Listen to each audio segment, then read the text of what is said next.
The flash drive burned like a hot coal in my pocket as I ascended the steps to the stage, 700 of Silicon Valley's most powerful figures watching my every move. My husband Nathan sat in the front row, champagne in hand, flashing that $1 million smile that had once melted my heart, but now only stoked my fury. He thought I was here to sing his praises as this year's Morrison Innovation Award recipient, completely oblivious that the next 7 minutes would expose the elaborate double life he'd meticulously constructed over 7 years. The offshore company, the stolen technology, the other woman, all documented on this tiny device that suddenly felt like the most dangerous weapon in the room. As the spotlights found my face and the applause faded to expectant silence, I savored what would be Nathan's last moments of blissful ignorance before I dropped a truth bomb that would vaporize his carefully crafted facade and the legacy he thought he'd secured. I'd love to know which corner of the globe you're watching from. And if this story speaks to you, make sure to subscribe. Tomorrow's video is one you absolutely can't miss. I need these signed by tomorrow, Nathan said, dropping a folder of documents on the kitchen counter before kissing my cheek. Just routine paperwork for the Henderson merger. I nodded, watching him adjust his Rolex, a 5th anniversary gift, from me, before heading to the airport for yet another critical business trip. As co-founder and chief technical officer of Quantum Dynamics, Nathan's travel schedule had grown increasingly hectic over the past few years. This would be his 3rd trip to Singapore in 2 months. I'll handle it, I replied, already reaching for the folder. After all, I was more than just Nathan's wife. I was a founding partner of Quantum Dynamics, though my role had become increasingly marginalized as the company grew. You're the best, Olivia. His smile flashed white against his perpetually tanned skin. The Henderson deal is going to take us to the next level. $30 million in new capital, plus their R&D team is brilliant. I reviewed their technical specs last week, I said. Their quantum encryption protocol has potential, but there are security vulnerabilities they haven't addressed. Nathan's expression flickered with something annoyance. That's why we have Daniel handling the technical review. You don't need to worry about those details. Daniel Chen, Nathan's protege who had somehow leapfrogged past me to become director of security architecture, despite having less experience and no founding stake in the company. I swallowed my frustration, a familiar exercise after years of watching my influence in our company diminish. Safe travels, I said instead of arguing. Call when you land. After he left, I settled at my desk in our home office to review the documents. Most were standard legal forms for the acquisition, until I found several pages that had nothing to do with Henderson Technologies. A separate LLC named Meridian Solutions, with Nathan listed as the primary shareholder. Property acquisitions. In Singapore, bank transfers to accounts I'd never seen before. My curiosity piqued. I opened my laptop and attempted to access our company's secure server, only to discover my credentials had been downgraded. Again. I could no longer view financial reports or acquisition details. This is ridiculous, I muttered, reaching for my phone to call Nathan. Then I hesitated.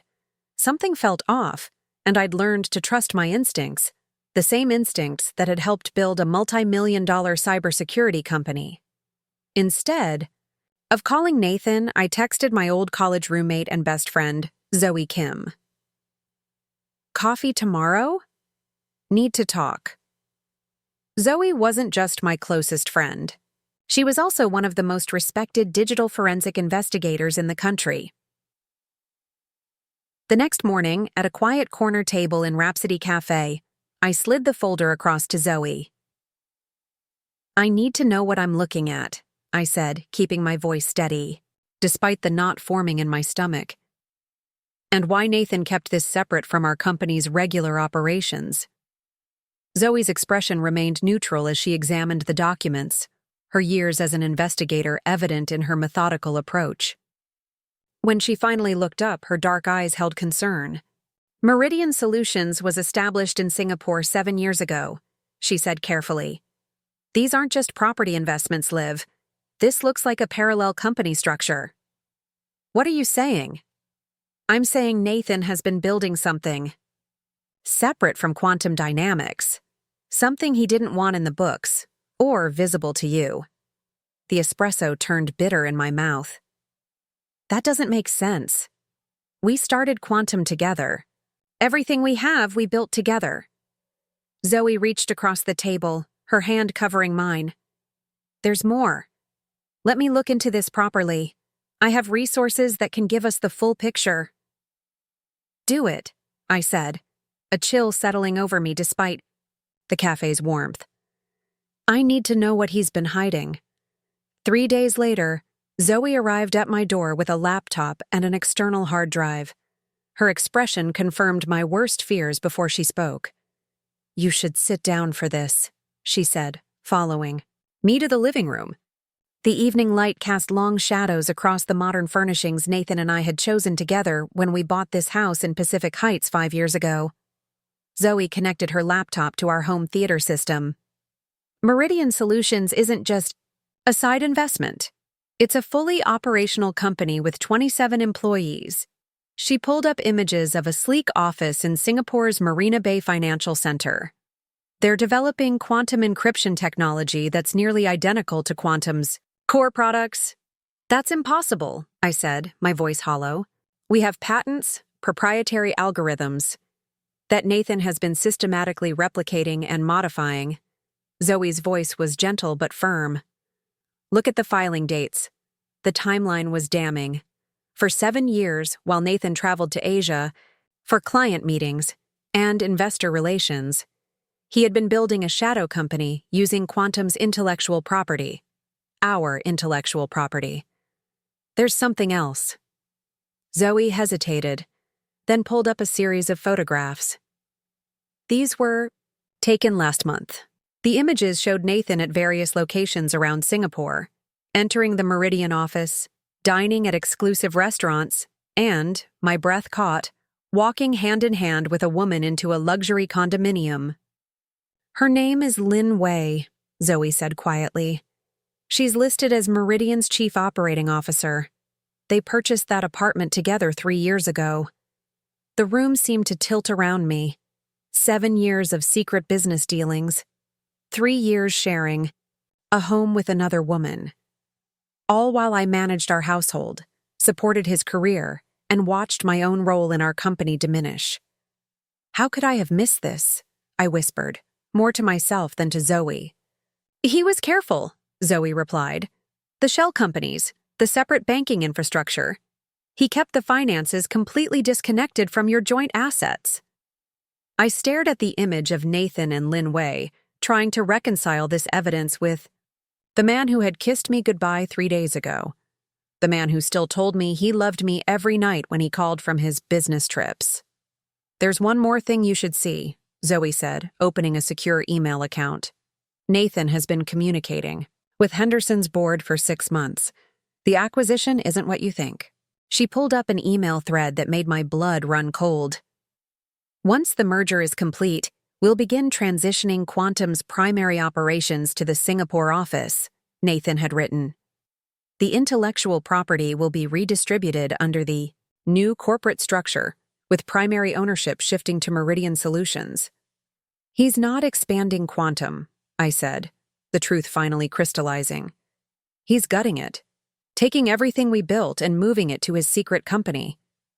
Where you have no ownership stake, Zoe confirmed. The betrayal was so complete, so methodically executed over years, that I couldn't even cry. Instead, a cold clarity washed over me. The Morrison Award ceremony is next week, I said, my mind already calculating possibilities. Nathan's been nominated for his visionary leadership in quantum security. Zoe raised an eyebrow, recognizing my tone. It was the same voice I used when we'd tackled seemingly impossible coding challenges in college. What are you thinking? She asked. I'm thinking I need access to Quantum's secure servers, the ones Nathan revoked my access to. I straightened, my shoulders, a plan already forming. And I need to prepare a very special introduction speech.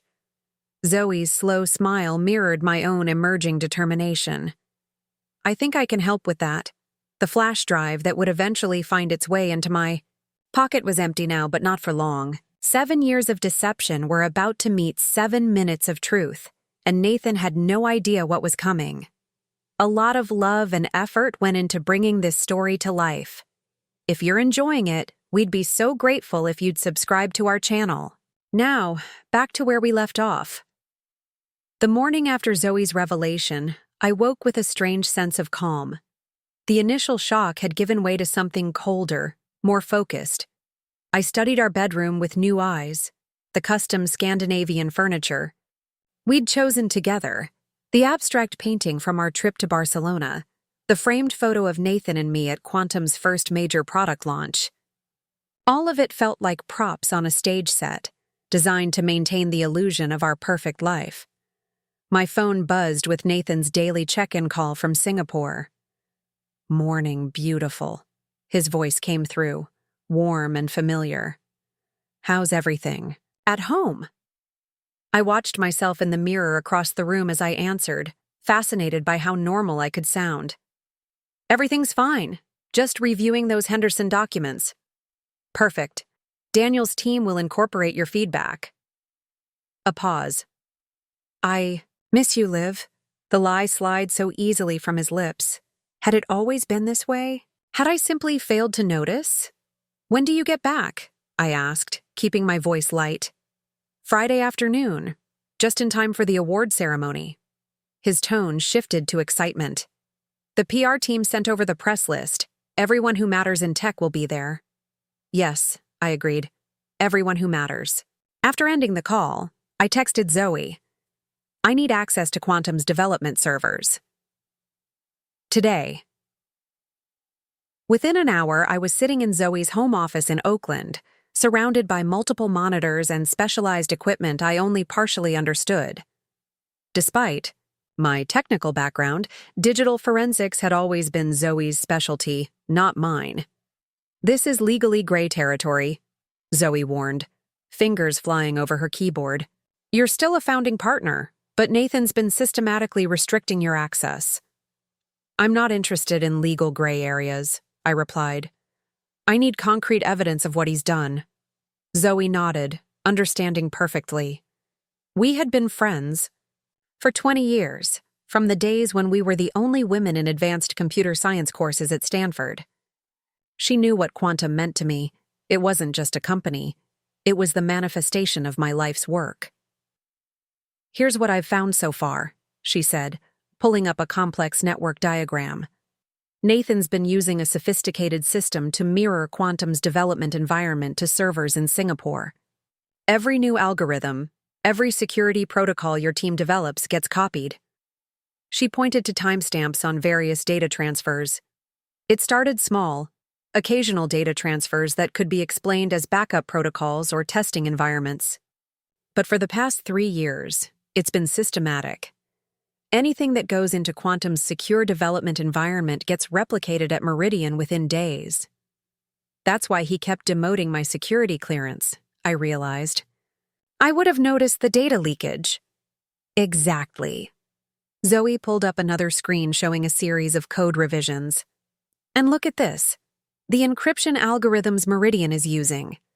They're identical to Quantum's proprietary systems, just with variable names changed and processes restructured to mask the similarities. The evidence was undeniable. Nathan had been stealing our intellectual property, my intellectual property, for years, building a parallel company using our technology, while gradually pushing me to the sidelines of the very company I had helped create. "What about the Henderson acquisition?" I asked. "How does that fit in?" Zoe's expression darkened. That's where it gets even worse. She pulled up a series of emails between Nathan and Henderson's board.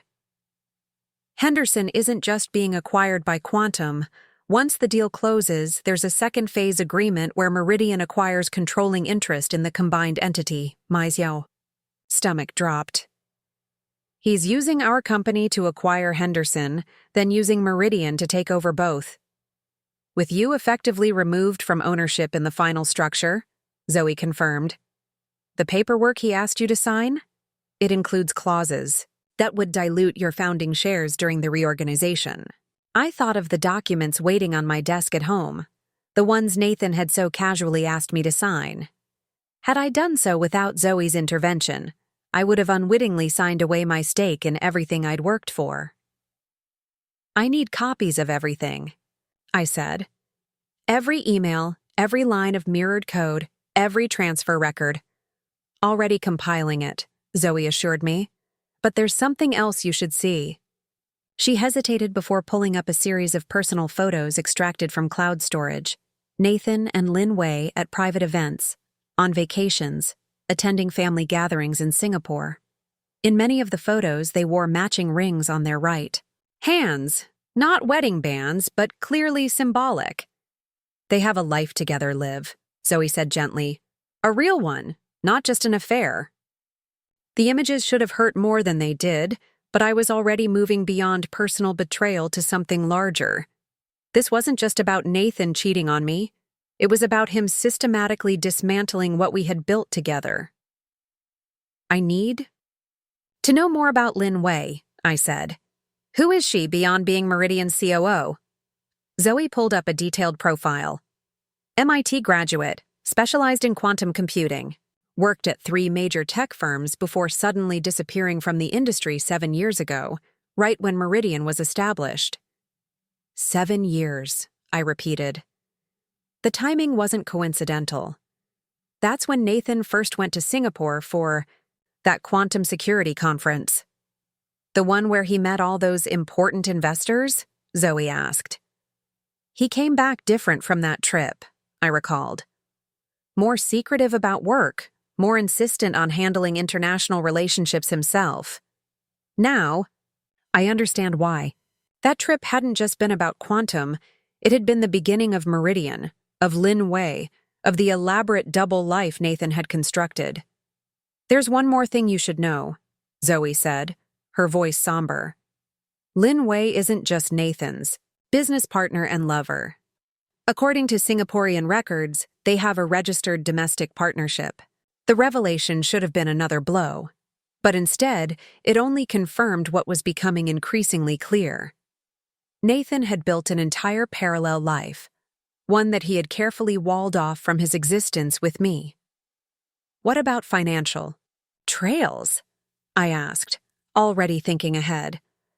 If he's been building Meridian for 7 years, he's been diverting resources. Zoe nodded approvingly at my analytical approach. That's where it gets interesting. The initial funding for Meridian came from a series of angel investors in Singapore, all routed through shell companies that I'm still tracing. But the ongoing operational expenses, those have been cleverly built into Quantum's budget. She pulled up Quantum's financial records from the past 5 years. See these overseas development costs, consulting fees, special project allocations? They're all inflated by roughly 20%. And that 20% goes to Meridian, I concluded. Through a network of shell companies? Yes. Zoe pointed to various transactions. It's sophisticated money laundering, essentially, taking Quantum's legitimate expenses and padding them to funnel money to Meridian. I leaned back in my chair, processing the scale of the deception. So he's been using our company as a funding vehicle for his secret venture, while simultaneously stealing our intellectual property and planning to use another acquisition to take control of everything. That about sums it up, Zoe confirmed. The question is, what are you going to do about it? I glanced at the calendar on Zoe's wall. 3 days until the Morrison Award ceremony. 3 days to compile irrefutable evidence and decide how to use it. First, I need complete access to my own company's systems, I said. Can you get me back in? Zoe's smile turned slightly predatory. Already working on it. Nathan's good, but he still uses the same password patterns he did in college. I've identified his administrative credentials. She handed me a small flash drive. This contains a program that will establish a secure tunnel into Quantum servers once you plug it into any computer on the network. It will bypass the security protocols that are currently blocking your access. I'll need to go into the office, I realized. While I had been gradually marginalized, I still maintained a physical office at Quantum's headquarters. I can do that. Tomorrow, claiming I'm preparing for the award ceremony. Once you're in, download everything you can find on Project Helix, Zoe instructed. That's the code name for the Henderson acquisition. And look for communications between Nathan and the board, especially anything about restructuring after the merger. I pocketed the flash drive, my mind already mapping out next steps. What about legal implications? If I go public with this? That's why documentation is critical, Zoe said. What Nathan's doing isn't just unethical, it's potentially criminal. Intellectual property theft, corporate espionage, financial fraud. But you need airtight evidence. And I need a strategy for how to use it, I added. If I just go to the board, Nathan could spin it. He's had years to establish his narrative. Zoe studied me for a moment, understanding dawning in her eyes. You're thinking about the award ceremony. 700 industry leaders, tech journalists, and investors, I said. All gathered to celebrate Nathan's visionary leadership, the perfect audience for the truth. That's nuclear, Zoe warned. Once you do that, there's no going back. Thought about the past 7 years, how gradually, systematically, Nathan had pushed me aside in our company while building his secret life. How he had taken my innovations, my ideas, my very future, and planned to leave me with nothing.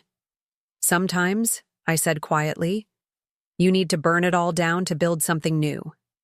Zoe nodded slowly, her expression a mixture of concern and admiration. Then let's make sure you have everything you need for that 7-minute speech. As I left Zoe's apartment, the weight of what I was contemplating settled over me. In 3 days, I would either reclaim everything that had been taken from me or lose what little I had left. There would be no middle ground. Back at home, I went, through the motions of normal life, sorting mail and preparing dinner as if it were any other day. But my mind was cataloging, planning, and calculating. Tomorrow, I would return to Quantum's offices, not as Nathan's increasingly sidelined wife, but as a founder preparing to take back what was rightfully mine. The game Nathan had been playing for 7 years was about to change. He just didn't know it yet. The Quantum Dynamics headquarters stood like a gleaming monument to innovation in San Francisco's South of Market District. I'd helped design this building 5 years ago, insisting on the floor-to-ceiling windows that now reflected the morning sun. Back then, Nathan had praised my vision for an open, transparent workspace. The irony wasn't lost on me as I swiped my access card at the main entrance. "Mrs. Harrington!" The receptionist, Alicia, greeted me with genuine warmth. "We weren't expecting you today. Just preparing a few things for Nathan's big night," I replied with a practiced smile. "You know how much I love surprises." The elevator ride to the executive floor gave me a moment to center myself.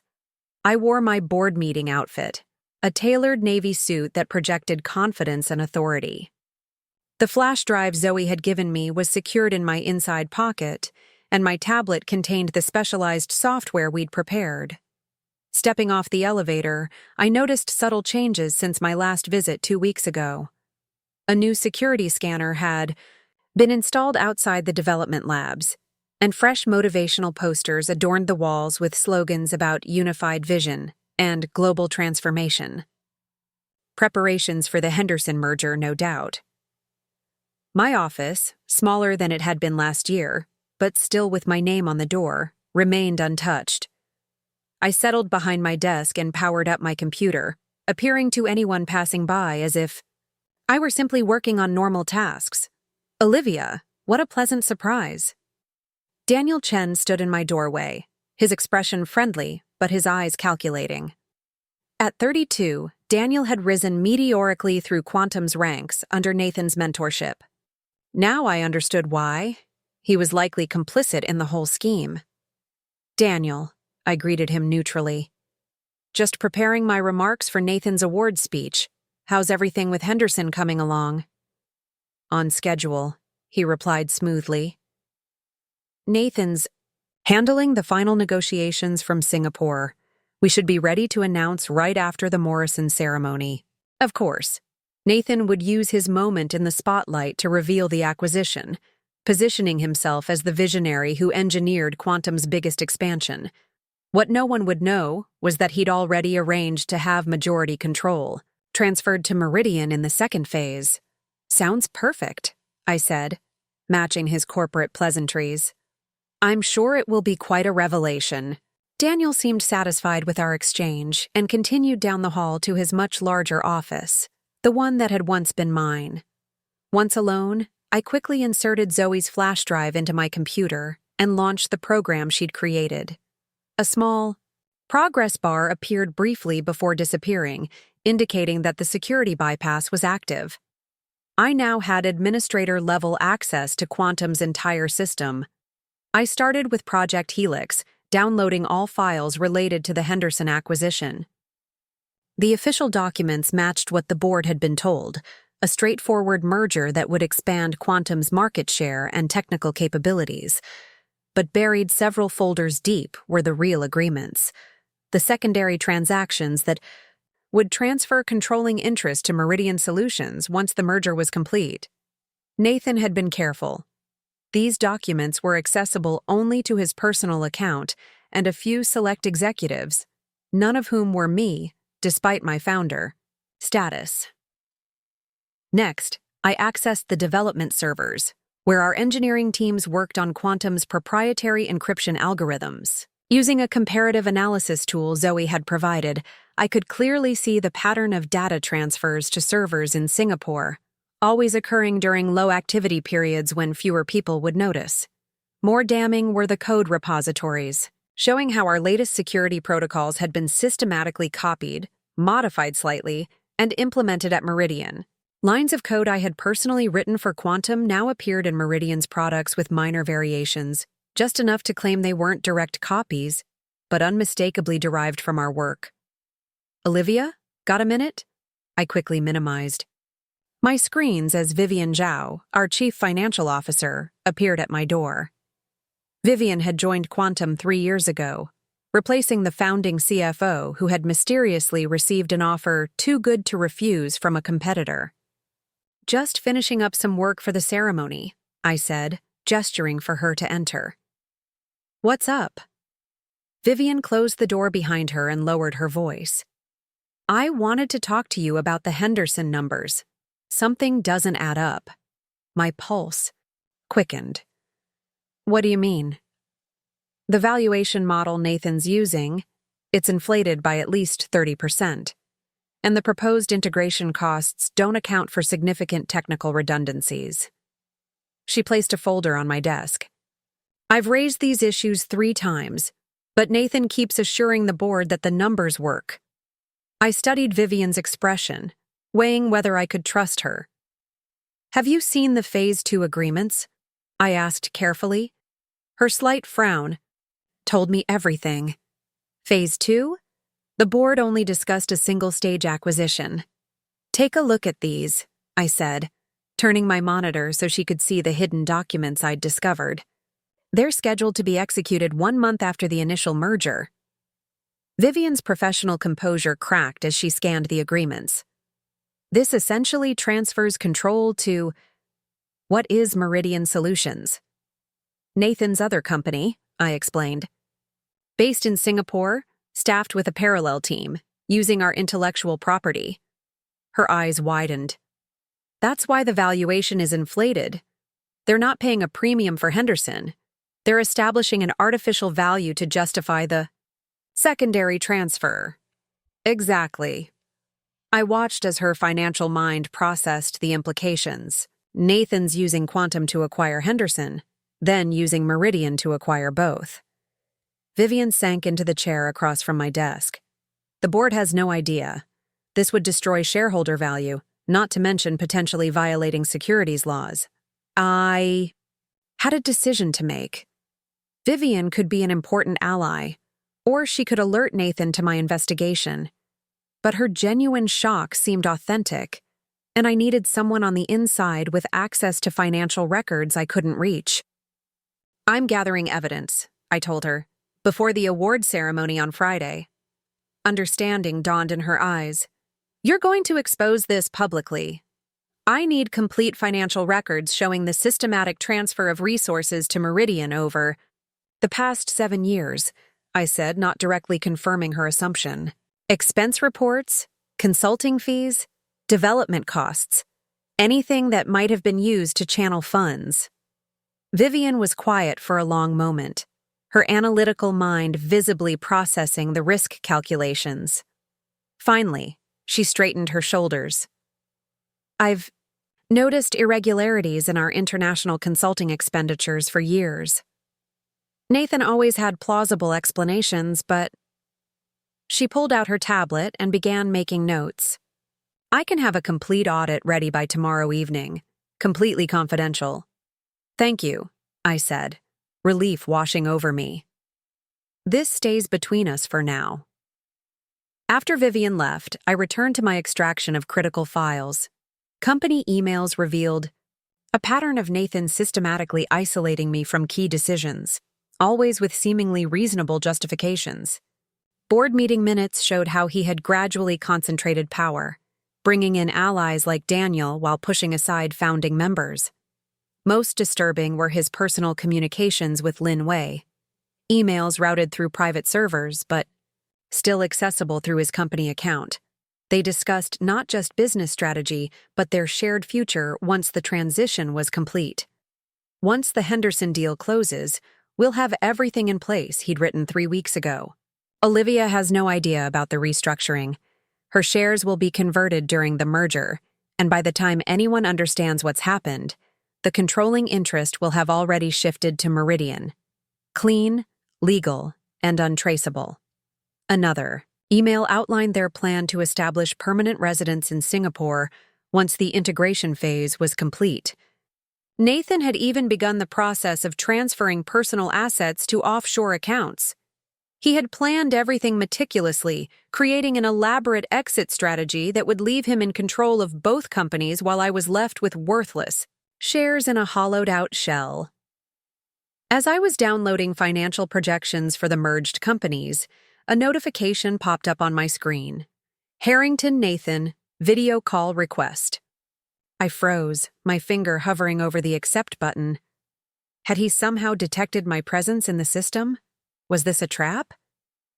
Taking a deep breath, I accepted the call, schooling my features into a mask of normalcy.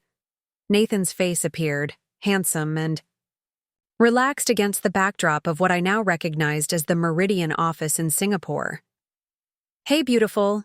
Alicia mentioned you were in the office today. His smile was warm, intimate, the same smile he'd given me for 12 years. Working on your introduction for Friday? Just putting the finishing touches on it, I replied, relieved that my voice sounded steady. You know me.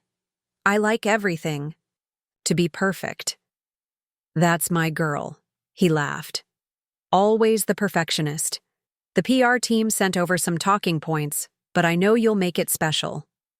The casual endearment, the easy confidence that I was still his girl who would celebrate his achievements. It took every ounce of self-control not to confront him immediately. It will definitely be memorable, I assured him, allowing a genuine smile for perhaps the first time in our conversation. How are things progressing there? Ahead of schedule. I've got one more meeting with the Henderson Asia team tonight. Then I'm on the early flight tomorrow. Should be home around 3 p.m. He paused, his expression softening. I've missed you, Liv. The audacity of his lie was almost impressive. According to his email to Lin Wei, they had dinner reservations at 8 p.m. at an exclusive restaurant in Singapore. Hardly a business meeting with Henderson executives. Safe travels, I said. I'll see you tomorrow. After ending the call, I sat motionless for several minutes, processing the surreal experience of conversing normally with a man who had spent 7 years constructing an elaborate betrayal. By late afternoon, I had compiled a comprehensive archive of evidence, financial records, intellectual property theft, the secret agreements with Henderson, Nathan's communications about transferring control to Meridian, and his personal plans with Lin Wei. As I was preparing to leave, a final search yielded something unexpected. Plans for a complete corporate rebranding after the merger. The Quantum name and logo would be phased out within 6 months, replaced by Meridian Quantum Solutions. Even our company's identity, the name I had suggested 12 years ago, inspired by the quantum physics principles that underpinned our technology, would be erased.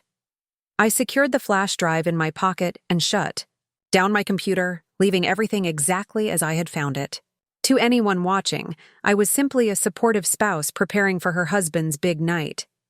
But as I walked through the offices of the company I had helped build, past engineers working on technology I had helped develop, through spaces I had helped design, a cold certainty settled over me. In 2 days, everything would change. The carefully constructed fiction of Nathan's professional life would collapse under the weight of irrefutable evidence, and I would be the one holding the match that lit the fire. The next morning, Zoe arrived at my house with 2 large coffee cups and a determined expression. We settled in my home office, a space that had once been the nerve center of Quantum's early days, where Nathan and I had spent countless nights coding our first encryption protocols. "These are incredible," Zoe said, scrolling through the evidence I'd gathered. Intellectual property theft alone would be grounds for criminal charges. Add in the financial fraud and securities violations. She whistled low. Nathan could be looking at serious jail time? If the evidence is presented properly, I clarified, we need to make sure it's airtight. That's why I brought reinforcements. Zoe checked her watch. They should be here any minute? Reinforcements? I raised an eyebrow. Who else have you been involved? Before she could answer, the doorbell rang. Standing on my doorstep were 2 people I hadn't expected. Marco Rivera, a top-tier corporate attorney who specialized in intellectual property theft, and Elise Wong, a former SEC investigator who now consulted on financial fraud cases. Zoe called us last night, Marco explained as they settled around my dining table. What you've uncovered, it's extraordinary, and extraordinarily illegal. Elise nodded, her expression grim. I've seen corporate fraud before, but the systematic nature of this scheme is remarkable. Nathan created a perfect parallel structure, siphoning off not just intellectual property but actual capital. I hope you don't mind, Zoe said. We need expertise to make sure this is handled correctly. I studied the 2 professionals Zoe had brought in, weighing the risks of expanding our circle. Everything we discuss is confidential, I said. I haven't decided exactly how to proceed yet. Completely understood, Marco assured me. Consider this preliminary consultation only. For the next 3 hours, we dissected the evidence I'd gathered. Marco focused on the intellectual property aspects, identifying clear instances where Quantum's proprietary algorithms had been copied and implemented at Meridian. The pattern is unmistakable, he concluded. Your encryption protocols were systematically transferred to Meridian with only minor modifications, not enough to constitute original work. It's textbook IP theft. Elise concentrated on the financial trails, especially after I shared the additional data Vivian had promised to compile. The sophistication of the financial concealment is impressive, she admitted. By inflating legitimate business expenses and routing the excess through shell companies, Nathan created a funding pipeline that would be difficult to detect without knowing what to look for. What about the Henderson acquisition? I asked. Is that legal? Marco shook his head. The 2-phase structure, where the second phase is hidden from shareholders and the board? Absolutely not. That constitutes securities fraud, breach of fiduciary duty, and potentially wire fraud since it crosses international boundaries. My phone buzzed with a text from Vivian. Complete financial analysis ready. Where can we meet? We have more evidence coming, I told the group. Quantum's CFO has compiled the financial records. You've convinced the CFO to help? Elise looked impressed. That's significant. I texted Vivian my address, explaining that we had legal counsel present. Her response was immediate. On my way. Have more than just financials. Find something you need to see. While we waited, Marco outlined potential legal strategies. You have several options, he explained. You could file for emergency injunctive relief to halt the Henderson merger. You could bring evidence to the CC and Department of Justice for criminal investigation, or you could present this to Quantum's board and force Nathan's removal. All of those would take time, I pointed out. The Henderson deal is set to be announced at the ceremony tomorrow night. Which brings us to your original idea, Zoe interjected, using the award ceremony itself as the venue for exposure. Elise winced. From a legal perspective, that's risky. Public disclosure could complicate subsequent proceedings. But from a strategic perspective, Marco countered, it provides immediate impact when you need it most. The announcement would be halted. Investors would demand investigation, and Nathan would lose his window of opportunity.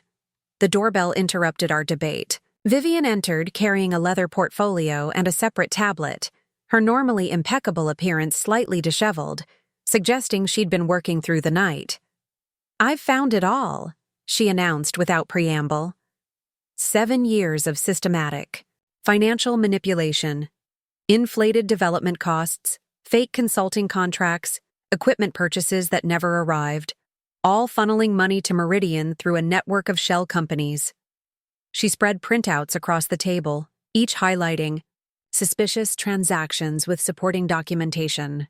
The total diverted over 7 years is approximately $23 million, she concluded. Not in direct theft, but in resources that should have gone to Quantum's development. Marco whistled. That's well into criminal territory. There's more, Vivian continued, activating her tablet. After our conversation yesterday, I started looking into board communications that bypassed the official channels.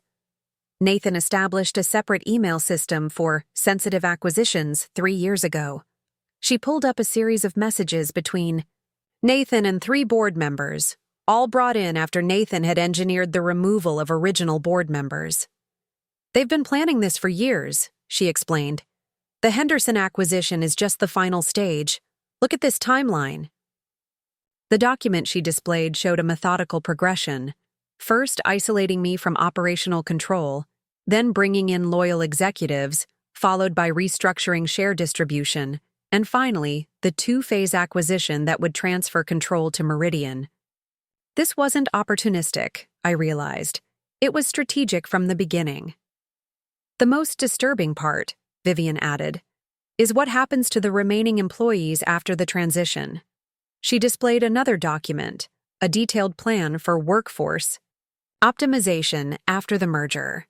Nearly 70% of Quantum's current staff would be eliminated within 6 months, their functions transferred to Meridian's Singapore operation, where labor costs were lower and employment protections weaker. He's not just stealing the company, I said quietly. He's dismantling it completely. The room fell silent as everyone processed the magnitude of what we were facing. This wasn't merely personal betrayal or corporate theft. It was the calculated destruction of a company that employed over 200 people, all to enrich Nathan and consolidate his control under Meridian. There's one more thing you should see, Vivian said, pulling up a final document. Nathan's personal email from 2 days ago. He accidentally used his Quantum account instead of his private server. The message was addressed to Lin Wei and contained flight confirmations, not just for Nathan's return to San Francisco, but for a departure the day after the ceremony. 2 one-way tickets to Singapore with no return date. He's not planning to come back, I realized.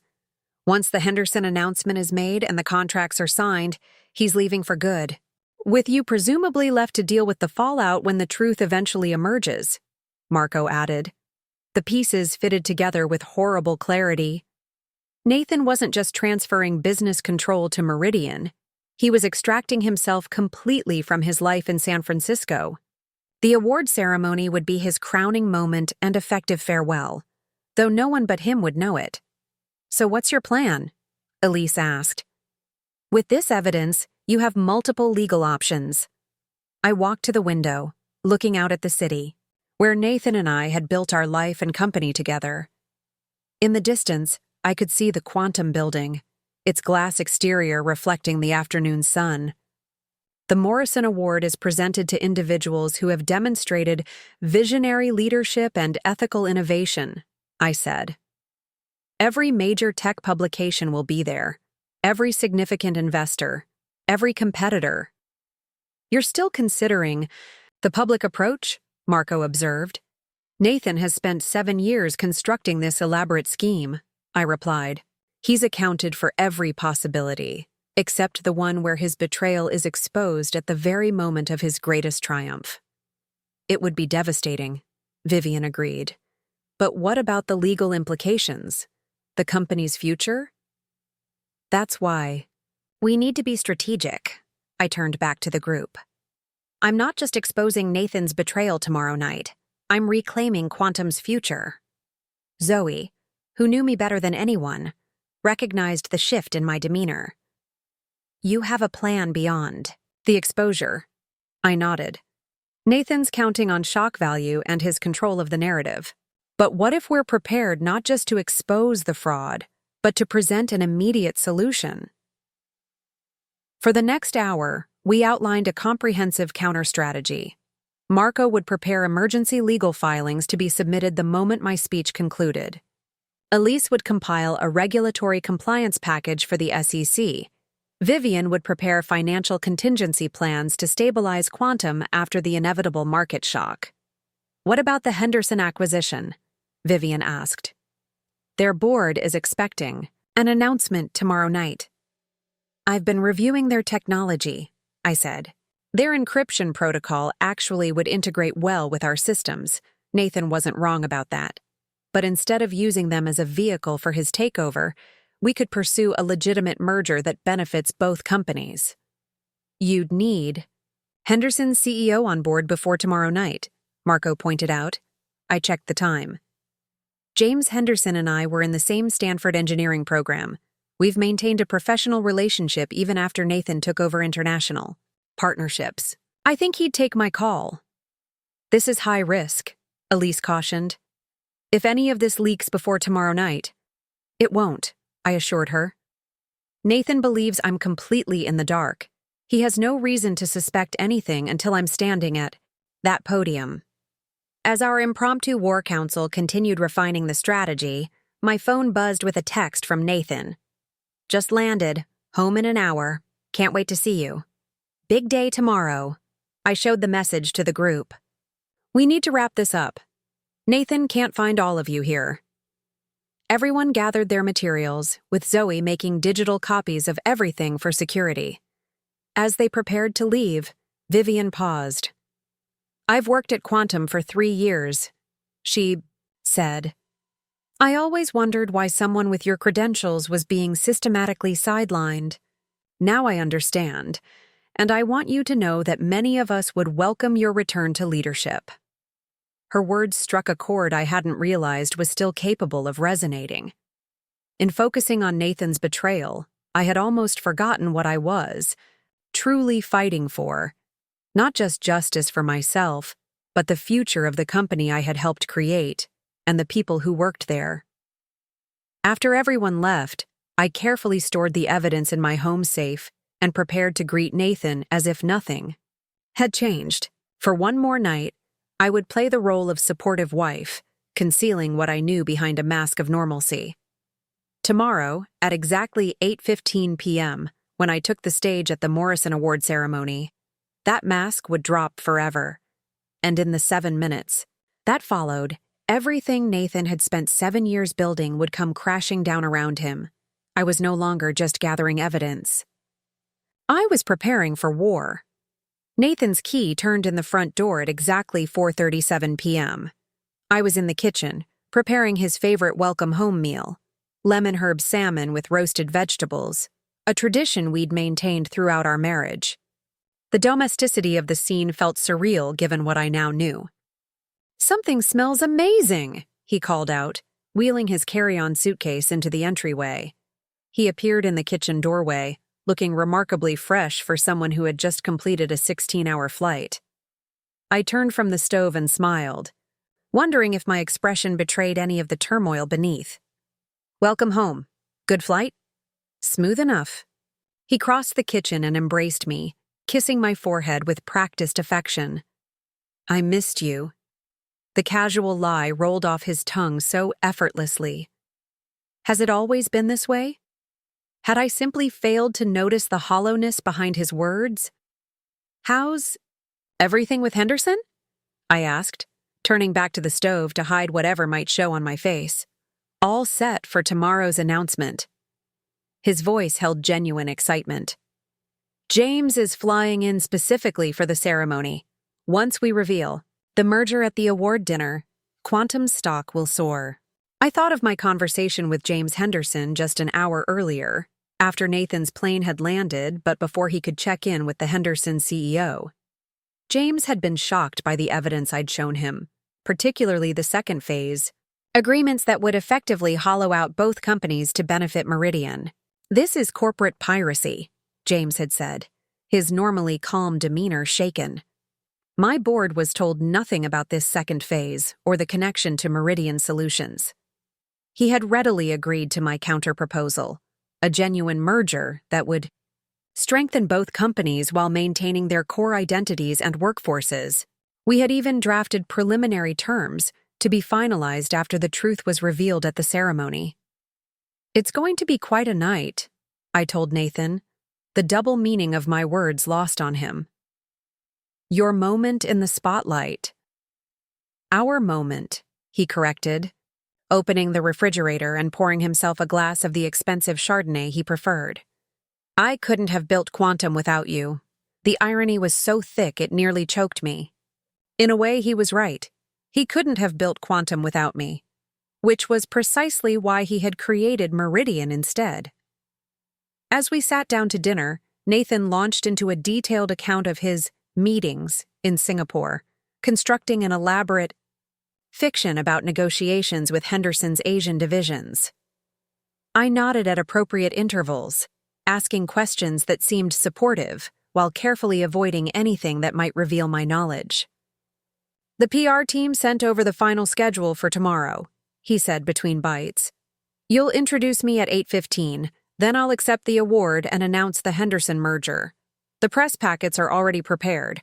We're expecting coverage in all the major tech publications." "You've thought of everything," I commented. "Well, that's why they're giving me the award," he laughed, reaching across the table to squeeze my hand. "For visionary leadership." "Tell me about your speech," I said. "Have you finished writing it?" "Just about. I'll be acknowledging the whole team, of course, but the focus is on Quantum's evolution from startup to industry leader. The perfect segue into announcing the next phase of growth with Henderson." "And after the announcement?" I prompted. "What happens then?" Something flickered behind his eyes. Caution, perhaps. "Integration planning, transitional management structure, the usual post-merger process." Not a word about his one-way tickets to Singapore. Not a hint about the workforce optimization that would eliminate most of Quantum's employees. Not a mention of the transfer of control to Meridian. "Sounds like you've mapped out everything," I said, maintaining my supportive smile. "I'm sure it will be perfect." After dinner, Nathan retreated to his home office to review his presentation for the following evening. I used the opportunity to send secure messages to our newly formed alliance. Home. No suspicion. Proceeding as planned for tomorrow. Later, as we prepared for bed following our usual evening routine, Nathan pulled a small jewelry box from his suitcase. "I got you something in Singapore," he said, presenting it with a flourish. "For being so supportive through all the long trips and late nights." Inside was an elegant diamond pendant on a platinum chain, exquisite craftsmanship with a price tag that would easily exceed 5 figures. "It's beautiful," I said, genuinely surprised by the gesture. Why would he spend so much on a gift when he was planning to leave? "Here, let me," he offered, stepping behind me to fasten the necklace. His fingers brushed my neck as he secured the clasp. Perfect. I studied my reflection in the bedroom mirror, the diamonds catching the light as they rested against my skin. Then I noticed Nathan watching me, not with affection, but with calculation. The realization hit me. This wasn't a gift of love, but of preemptive guilt management. An expensive trinket to assuage his conscience about what he planned to do. Perhaps even something he could point to later as evidence of his good intentions. "Thank you," I said, turning to embrace him. "I'll wear it tomorrow night." "It'll look stunning with that black dress you wore to the industry gala last year," he suggested. "The photographers will love it." Of course, he was already thinking about the optics, how the photos would show his adoring wife, beautifully adorned with his gift, supportive until the very end. I was thinking the same thing, I lied, making a mental note to choose something completely different. As we settled into bed, Nathan's arm draped across me in familiar comfort, I wondered how many nights we had lain like this while he planned his elaborate betrayal. How many times had he held me while mentally cataloging the next steps in his scheme? "Big day tomorrow," he murmured, already drifting toward sleep. "The beginning of something amazing." "Yes," I agreed softly. "It certainly will be." Morning brought a flurry of activity. Nathan left early for final preparations at the venue, while I told him I needed a few hours to polish my introduction speech, and would meet him at the hotel. The moment he left, my alliance converged on the house.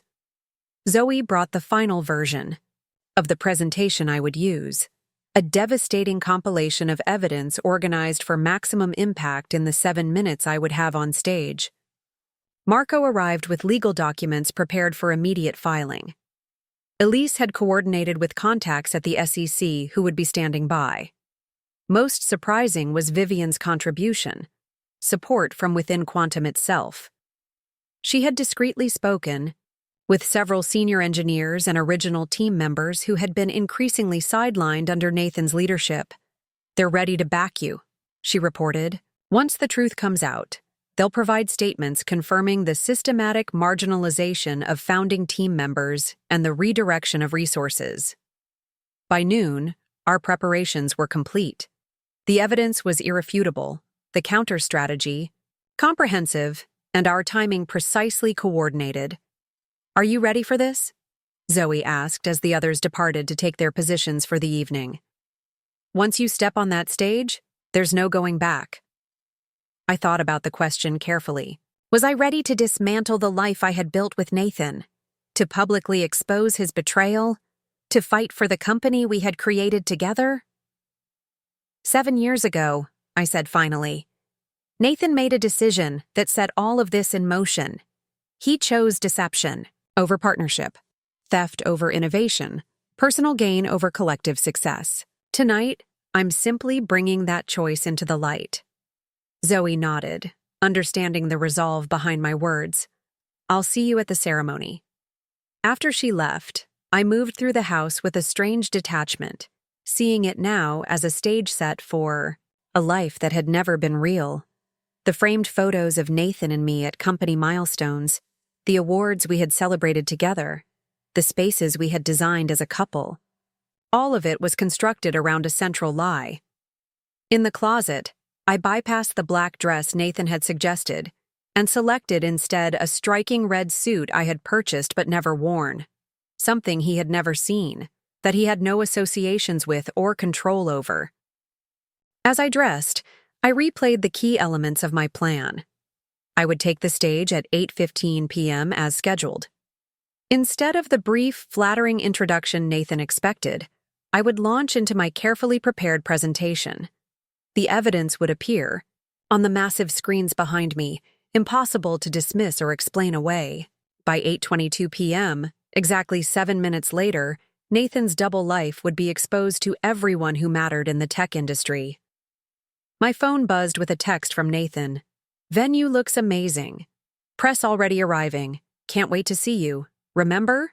To bring my lucky cufflinks?" I looked at the platinum cufflinks on my dresser, a gift I had given him when Quantum secured its first major client. He considered them a talisman of success and wore them for every significant company event. I picked them up, weighing the small pieces of metal in my palm.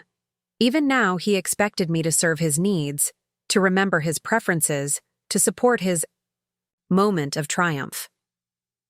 I left the cufflinks on the dresser. Before departing, I took one final action.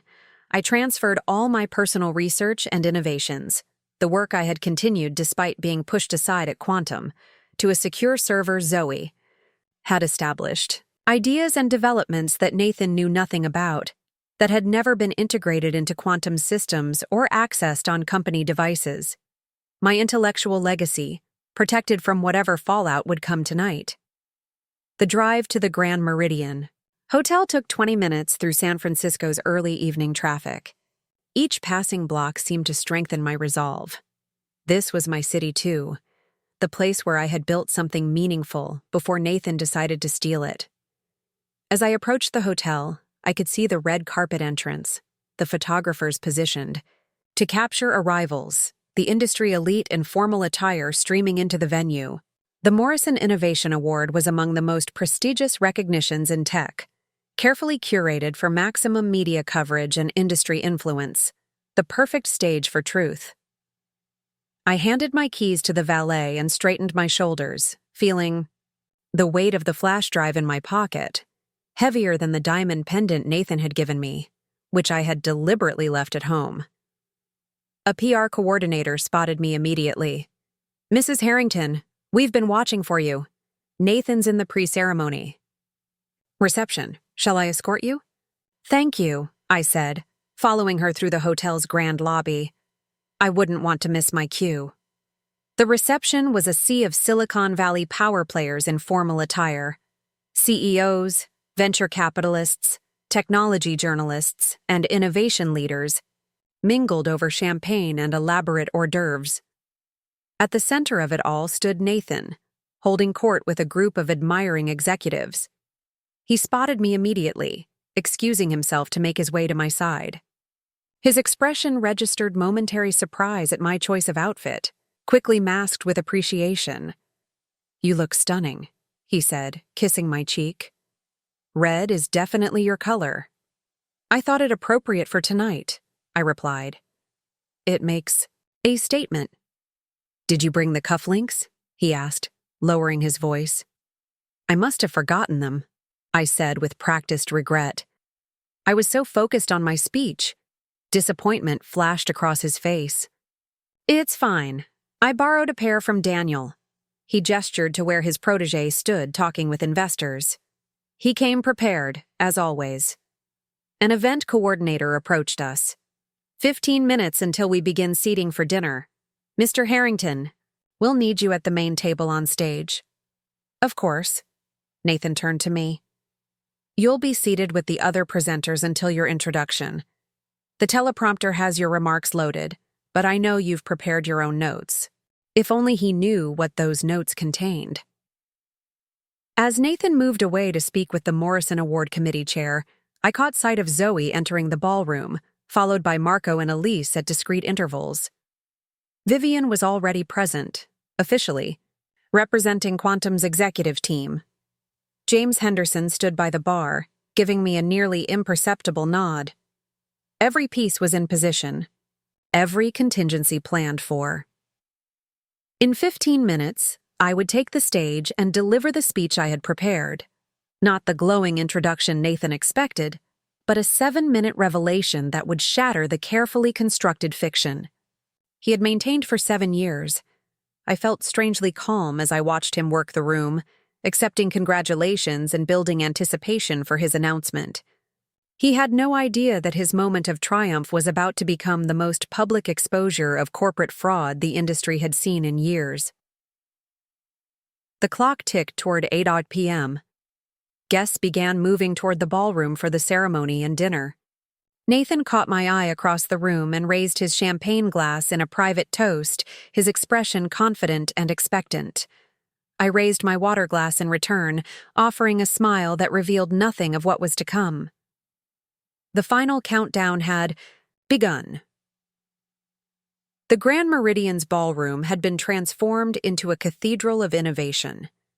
Crystal chandeliers cast a golden glow over dozens of precisely arranged tables, each adorned with futuristic centerpieces that subtly incorporated the Morrison Award's distinctive helix design. At the front, a massive stage featured 3 enormous screens currently displaying the award's logo against a backdrop of shifting blue light. As I took my assigned seat at the presenter's table near the stage, I could see Nathan at the central table of honor, engaged in animated conversation with the Morrison Committee chair and several industry luminaries. His confidence was palpable even from a distance, the assurance of a man who believed his triumph was secured. The event program sat beside my place setting, the Morrison Innovation Award, celebrating visionary leadership. Nathan's photo graced the cover, his practiced smile projecting trustworthiness and innovative thinking. Inside, a 2-page spread detailed his accomplishments at Quantum Dynamics, carefully curated to emphasize his centrality to the company's success. My name appeared only twice, both times in passing references to early development team members. My erasure had been so gradual, so methodical, that seeing it laid out in print still managed to sting. I felt a presence beside me as James Henderson took the seat to my right. "Everything in place?" he murmured, his voice barely audible over the orchestra playing gentle background music. "Everyone's ready," I confirmed. "Your board representatives?" "Briefed and prepared to support the legitimate merger proposal after your presentation." His expression turned grim. "I still can't believe the audacity of this scheme. If you hadn't discovered it." "But I did," I said simply. "And I checked my watch. Approximately 22 minutes. Everyone else will know too." Across the room, I caught Zoe's eye as she took her seat at a table near the back, strategically positioned near the technical control booth. Vivian was seated with other quantum executives, her tablet discreetly ready to initiate financial contingency protocols the moment my speech concluded. Marco and Elise had positioned themselves at tables flanking the main entrance, prepared to intercept any attempt by Nathan to leave once the evidence began appearing on screen. The lights dimmed slightly, as Catherine Winters, the renowned technology journalist serving as the evening's host, took the stage. Her voice rang out across the ballroom, welcoming the assembled guests and introducing the Morrison Award's significance. For 15 years, this award has recognized those rare individuals who transform our digital landscape through ethical innovation and visionary leadership, she explained. Tonight's recipient joins a distinguished lineage of technological pioneers who have not merely created successful companies, but who have fundamentally altered how we understand and interact with technology. The irony was almost unbearable. As Catherine moved through her opening remarks, I withdrew the flash drive from my pocket, confirming its presence one final time. Everything we needed was backed up in multiple secure locations, but this physical token had taken on almost talismanic significance, the key that would unlock 7 years of deception. A server appeared, pouring champagne for the traditional pre-award toast. I left mine untouched, needing absolute clarity for what was coming.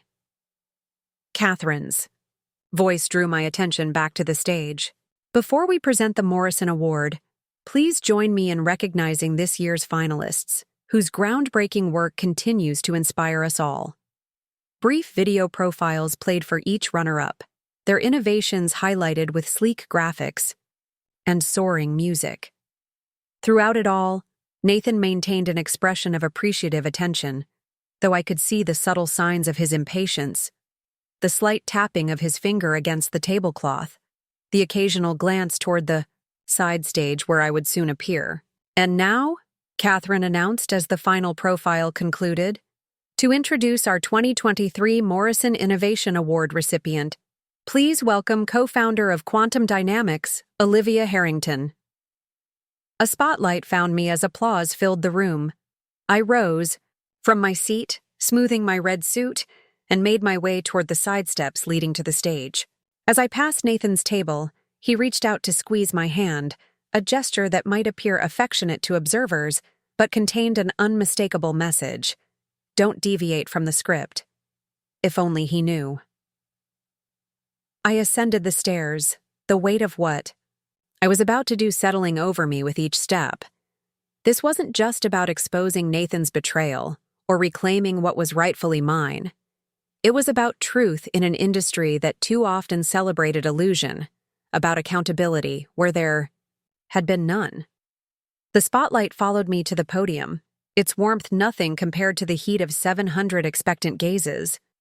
I placed my notes on the lectern, adjusted the microphone, and looked out over the assembled elite of the technology world. My eyes found Nathan's. He smiled encouragingly, completely unaware that everything was about to change. "Good evening," I began, my voice steady despite the adrenaline coursing through me. "It's my privilege to stand before you on this significant occasion." Nathan's smile widened slightly. So far, I was following the expected script. The Morrison Innovation Award celebrates visionary leadership and ethical innovation, qualities that transform not just companies, but entire industries. I paused, letting the familiar phrasing hang in the air for a moment. Tonight, I want to talk about what true innovation looks like, what ethical leadership requires, and what happens when those principles are betrayed. Nathan's smile faltered. This wasn't in the teleprompter script scrolling steadily beside the podium. I inserted the flash drive into the podium's hidden port. Within seconds, the screens behind me shifted from the Morrison logo to the first slide of my presentation. A side-by-side comparison of Quantum's encryption algorithm and its Meridian counterpart, with key identical sections highlighted in red. 7 years ago, I continued, my voice gaining strength, Quantum Dynamics pioneered a revolutionary approach to quantum encryption. Our technology protected sensitive data for healthcare systems, financial institutions, and government agencies. Advance to the next slide, which showed a timeline of Quantum's innovations alongside Meridian's suspiciously similar developments just weeks later. What most of you don't know is that for those same 7 years, a parallel company called Meridian Solutions has been systematically copying our innovations, stealing our intellectual property, and preparing to absorb our client base. Murmurs spread through the audience. On stage, Catherine Winters had stepped back, clearly uncertain whether to intervene. In the front row, Nathan's expression transformed from confusion to alarm as he realized what was happening.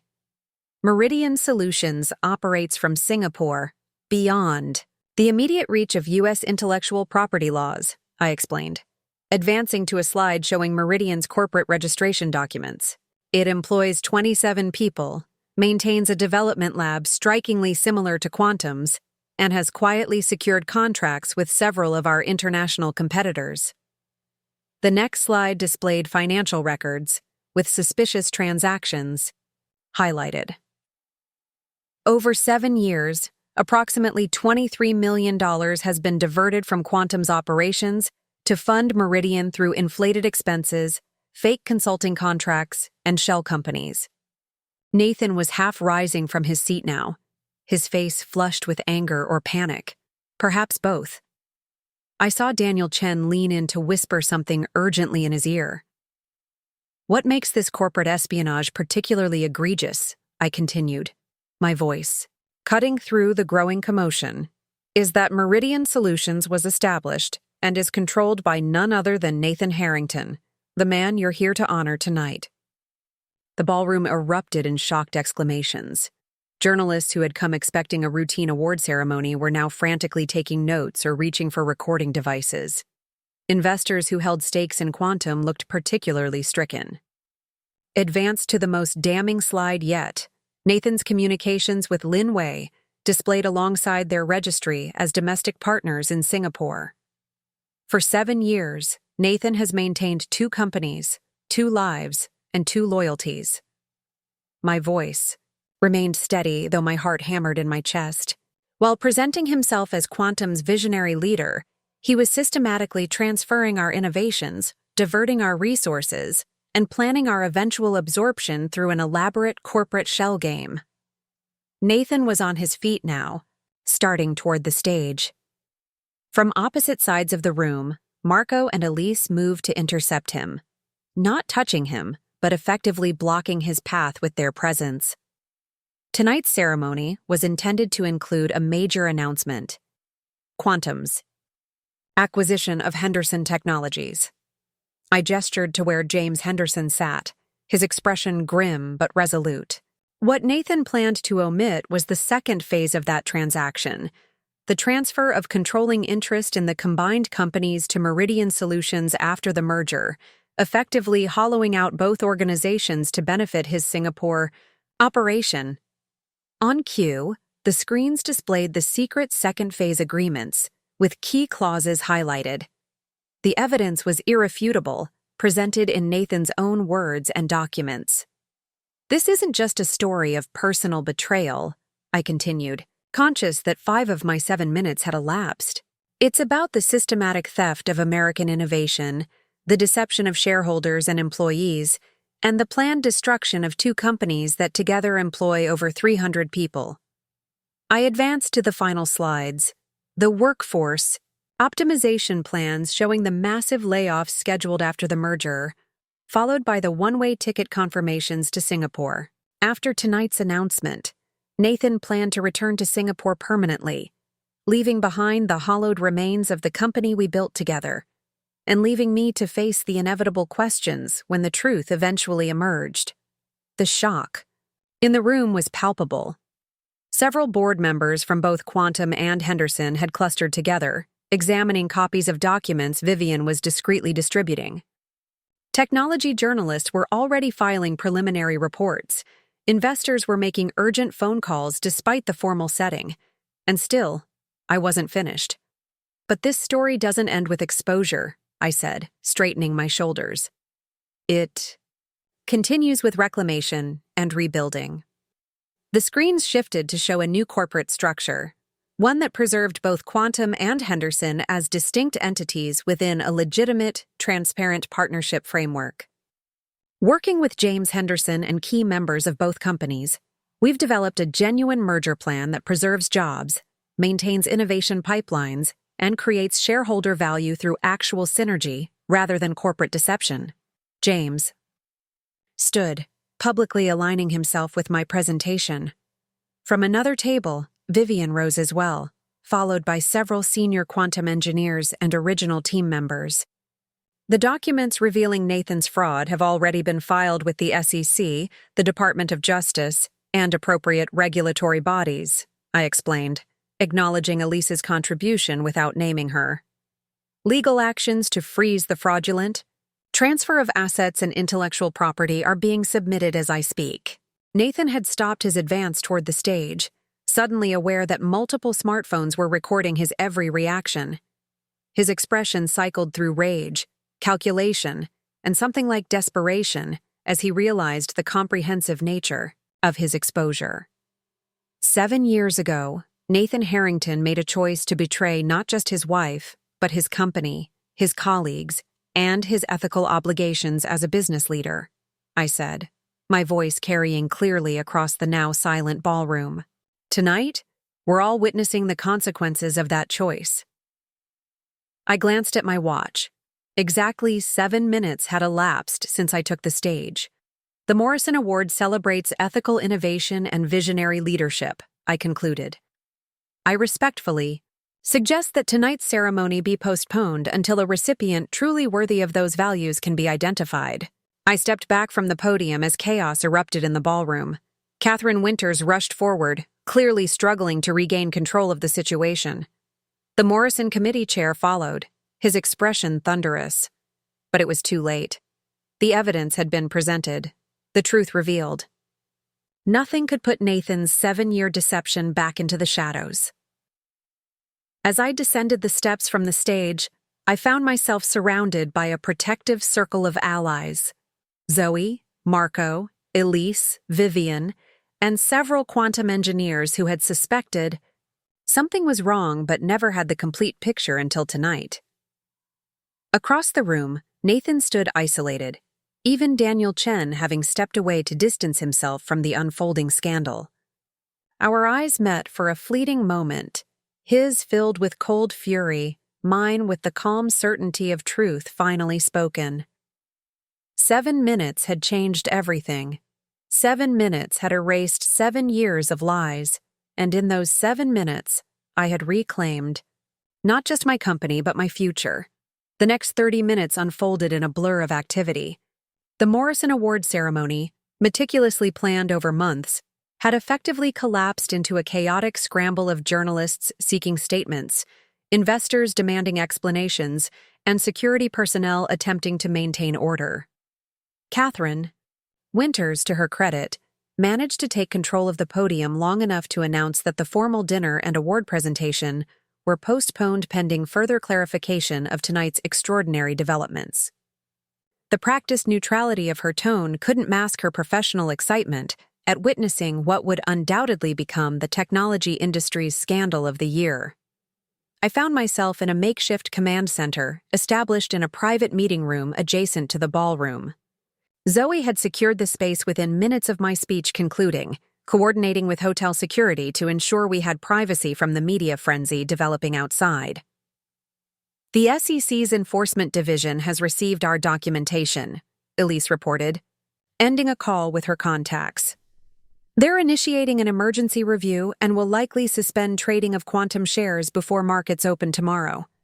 Marco nodded, simultaneously managing 3 separate conversations via text. The court has accepted our emergency filing for an injunction against any asset transfers.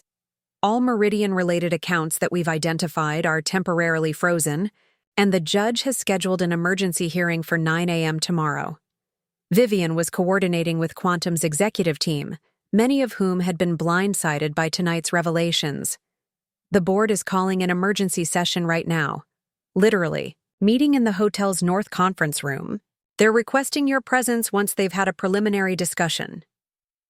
James Henderson paced near the windows, alternating between calls with his own board members and legal team. My people are in shock, but also furious, he reported during a brief pause. Nathan had them completely convinced that this was a standard acquisition. The hidden transfer to Meridian would have devastated our company. Through it all, I maintained a strange calm. The same focused clarity that had carried me through my 7 minutes on stage. The storm was breaking around me, but I stood in its eye, watching the consequences of truth unfold.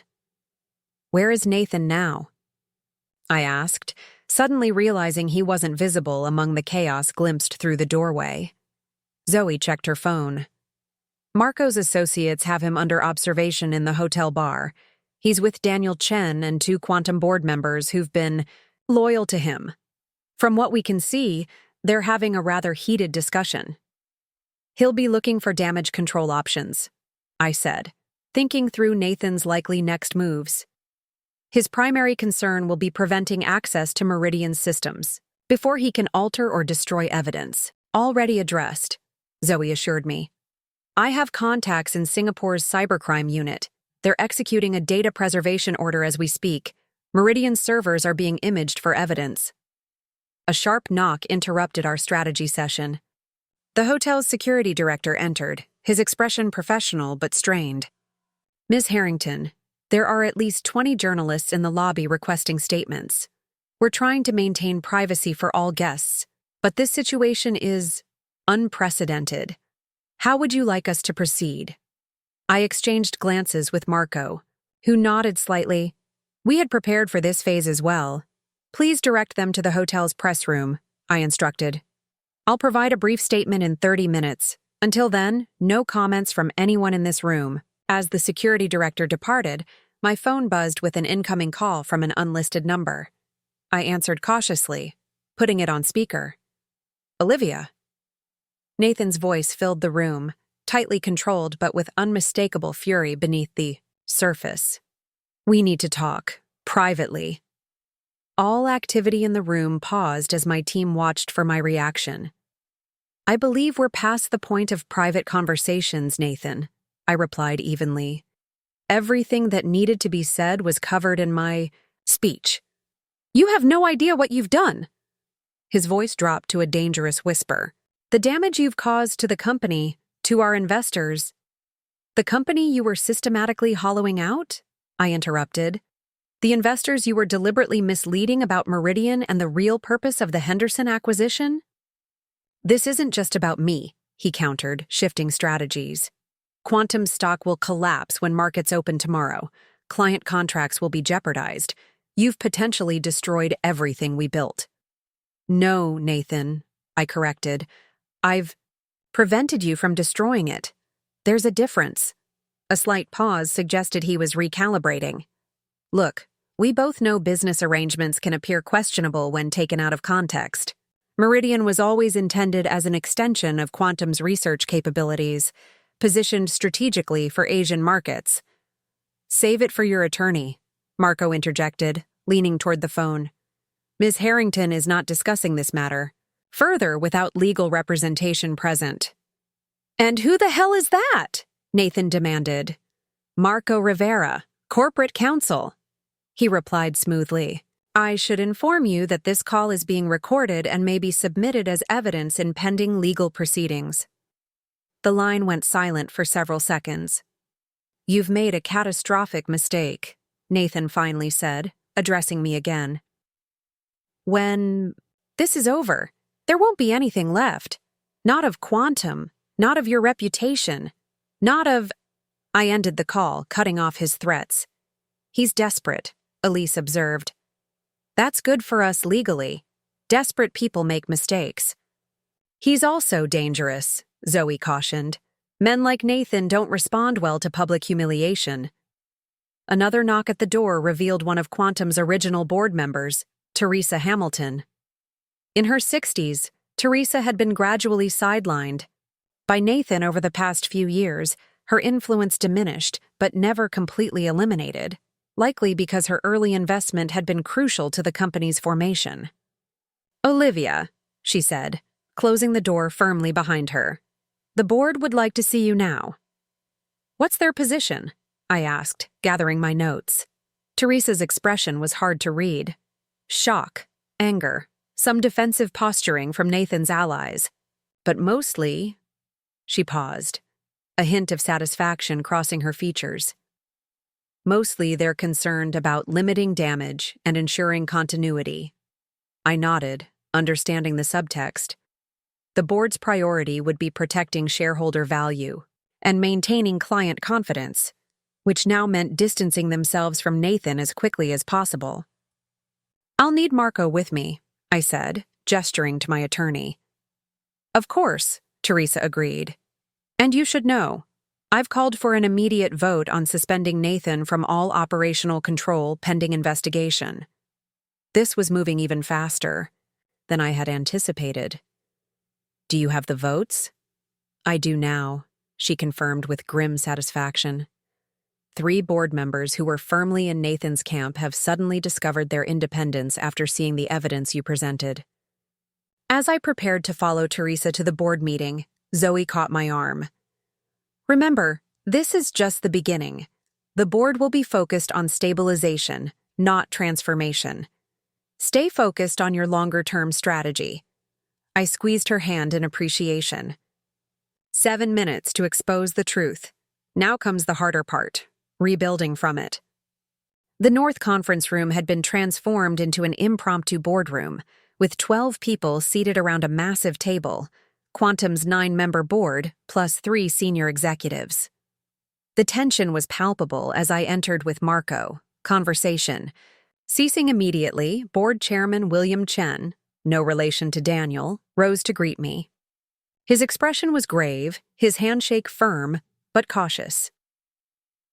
Ms. Harrington, he began formally, the board has requested this emergency session to address tonight's unprecedented situation.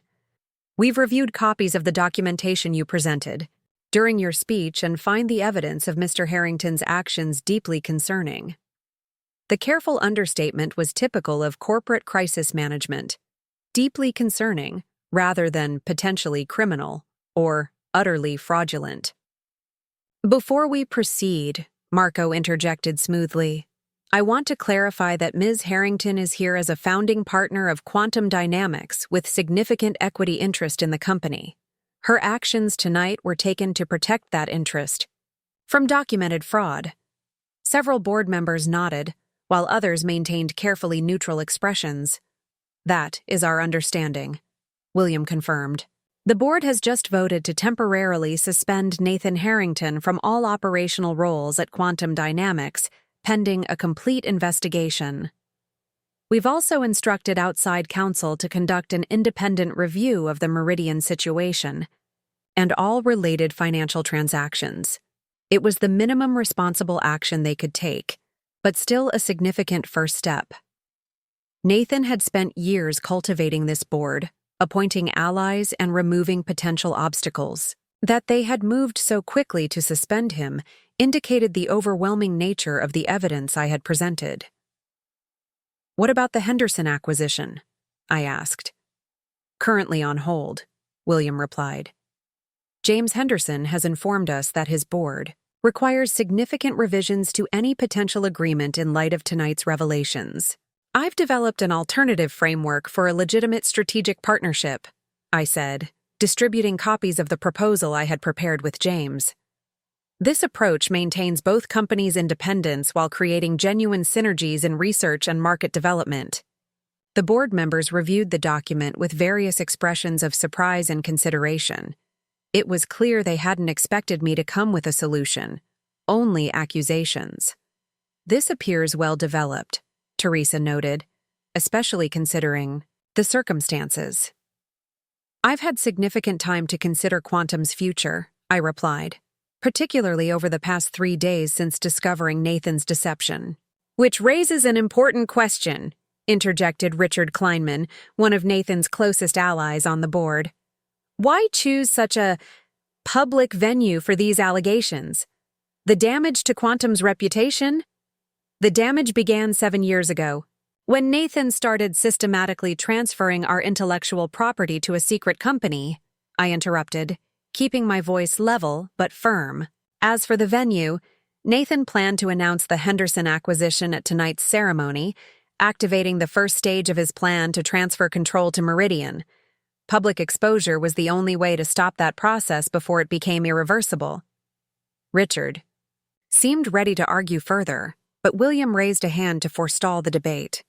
"What matters now is minimizing further damage and stabilizing operations," the chairman said pragmatically. "We need immediate leadership to reassure clients, employees, and investors." Teresa leaned forward. "I move that we appoint Olivia Harrington as acting chief executive officer, effective immediately." The proposal sent a ripple of surprised murmurs around the table. While I had hoped for a significant role in Quantum's recovery, I hadn't expected such a direct proposition so quickly. "Seconded," said Janet Mirza, another original board member who had been increasingly marginalized. Richard shook his head in disbelief. "You can't be serious. After causing this crisis, after exposing this crisis," Teresa corrected sharply. "There's a substantial difference. Olivia is a founding partner with intimate knowledge of our technology and client relationships," Janet added. "She also clearly demonstrated tonight that she's willing to take decisive action to protect the company's interests." William called for an immediate vote. The result, 7 in favor, 2 opposed, reflected how quickly the power dynamics had shifted.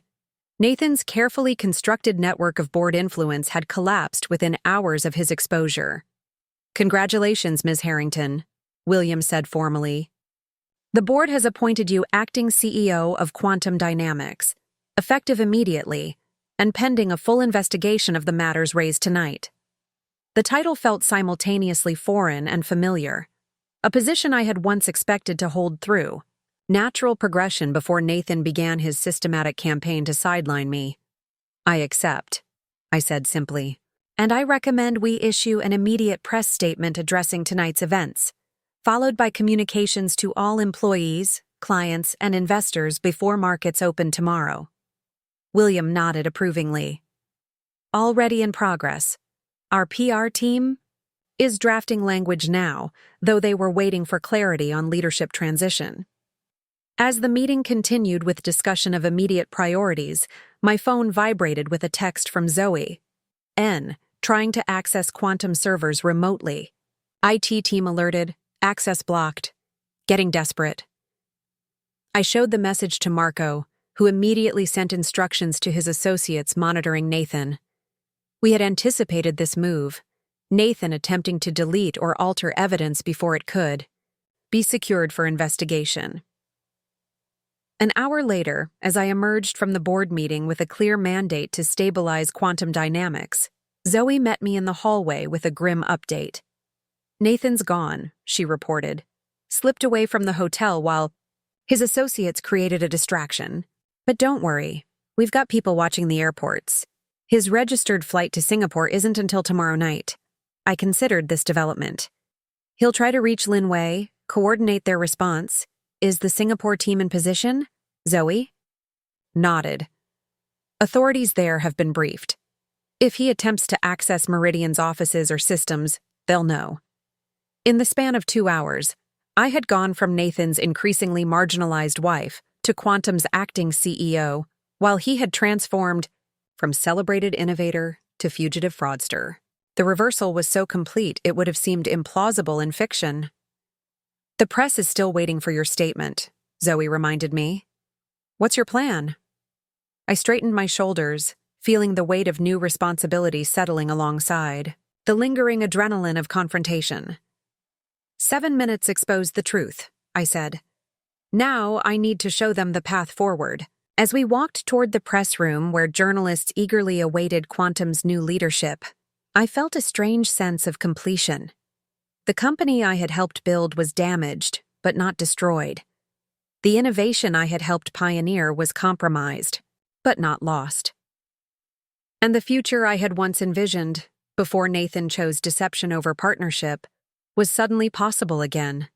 7 years of secret betrayal had ended. The real work of rebuilding was just beginning. The following morning arrived with the intensity of a tsunami striking shore. By 6 a.m., every major technology publication had run breaking news stories about the quantum betrayal, or Silicon Valley's greatest deception. Cable news business channels featured panels of experts discussing the implications for corporate governance and intellectual property protection. Social media exploded with clips of my speech, particularly the moment when Nathan's domestic partnership with Lin Wei appeared on screen behind me. I had slept exactly 3 hours at a hotel suite Zoe had arranged. Returning to the home I had shared with Nathan felt impossible under the circumstances. Now, dressed in a fresh outfit delivered by a personal shopper Vivian had engaged, I prepared to address Quantum's employees for the first time as acting CEO. The SEC has officially suspended trading of our stock, Vivian reported as we rode to Quantum headquarters in a company car. It's a protective measure, not a punishment. It gives us time to file corrected financial statements and disclose the full situation before trading resumes. What's the employee situation? I asked, reviewing the talking points we had prepared. Full attendance, as you requested, she confirmed. Everyone's been instructed to report by 8 a.m. for an all-hands meeting. The mood is anxious, as you'd expect. That was undoubtedly an understatement. Quantum employed over 200 people, most of whom had gone to bed last night believing they worked for an industry-leading innovator, only to wake up to headlines about their CEO's elaborate fraud. Our car pulled into the underground parking garage just as Marco called with an update. Nathan never returned to your house, he reported. Police executed the search warrant at 7 a.m. and found evidence that he had remotely wiped several personal devices. They're working with digital forensics now to recover what they can. And his whereabouts?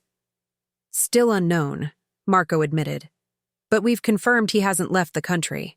His passport triggered an alert at border control per the judge's order. He's not running, I said with certainty. Not yet. He still thinks he can control this situation. The Quantum headquarters presented a surreal scene. Security guards, newly hired overnight on Zoe's recommendation, checked IDs at every entrance. News vans lined the street outside. Inside, employees, clustered in small groups, conversations hushing as I walked through the lobby toward the main auditorium where all-hands meetings were held. Vivian had arranged for the board members to be present as well, a visual show of unified leadership. Despite the crisis, they sat in the front row, expressions ranging from grim determination to barely concealed panic. As I took the stage, a profound silence fell over the room. These were people whose careers, livelihoods, and professional identities were suddenly thrown into uncertainty. Many had worked closely with Nathan for years, believing in his vision and leadership. Now they waited to learn what his betrayal meant for their futures. "Good morning," I began, deliberately keeping my tone calm and measured. "By now, you've all seen the news about last night's events at the Morrison Award ceremony.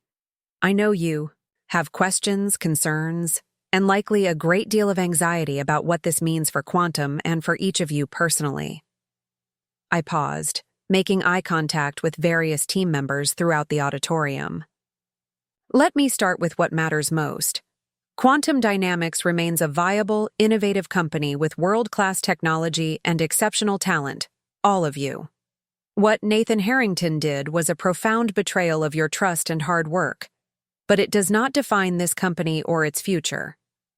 The tension in the room eased slightly, though wariness remained evident on many faces. "Here are the facts as we currently understand them," I continued.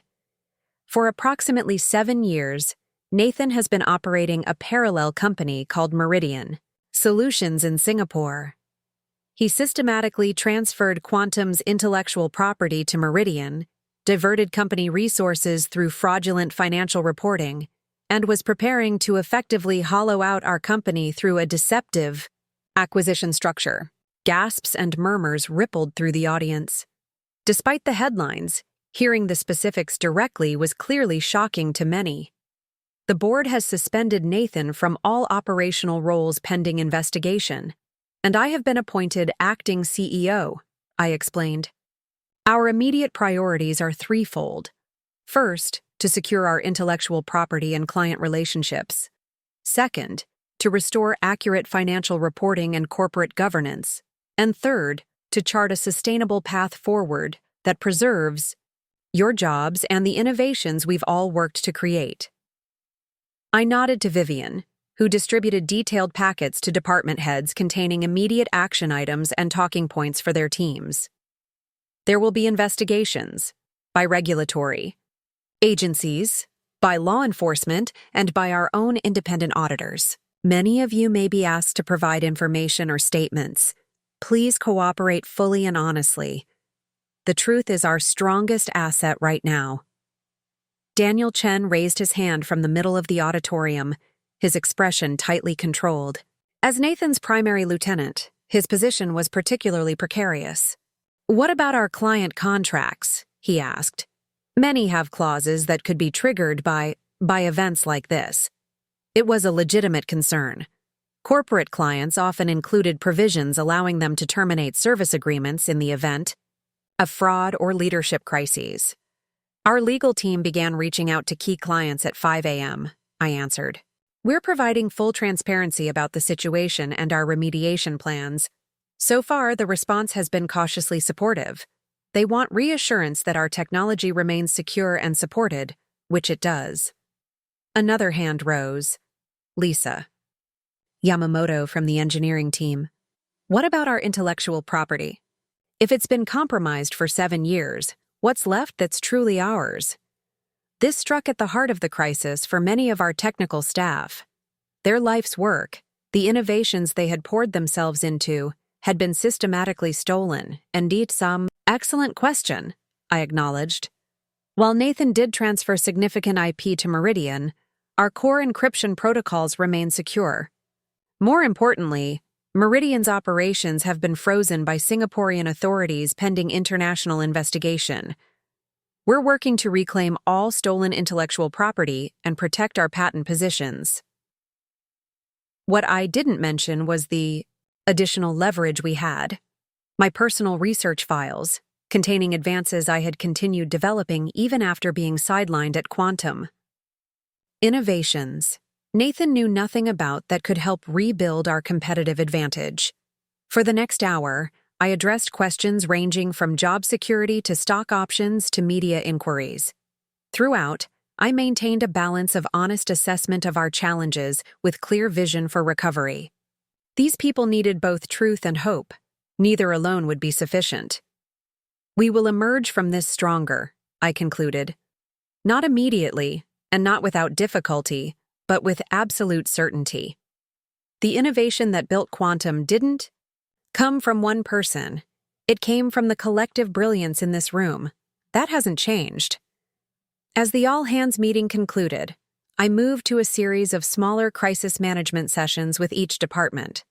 The day would be long, but establishing direct contact with every team was essential to stabilizing operations. By mid-afternoon, the first tangible signs of progress emerged. 2 major clients had issued statements affirming their continued relationship, with Quantum under new leadership. The engineering team had completed a comprehensive audit of our security protocols, confirming no active vulnerabilities. And Henderson Technologies had publicly announced their commitment to exploring a legitimate strategic partnership once the current crisis stabilized. I was reviewing preliminary legal strategies with Marco when Zoe burst into the conference room. Her expression urgent. "They've found Nathan," she announced, setting her laptop on the table. "Singapore authorities just raided the Meridian offices." She pulled up a live news feed showing police outside a sleek office building in Singapore's business district. The headline read, "Tech Fraud Manhunt. Authorities raid Meridian Solutions as Harrington remains at large." "He's not there?" I asked, scanning the footage for any sign of Nathan. "No, but Linway was," Zoe reported. "They took her into custody about 20 minutes ago. According to our contacts, she was in the process of wiping servers when they arrived." Marco shook his head.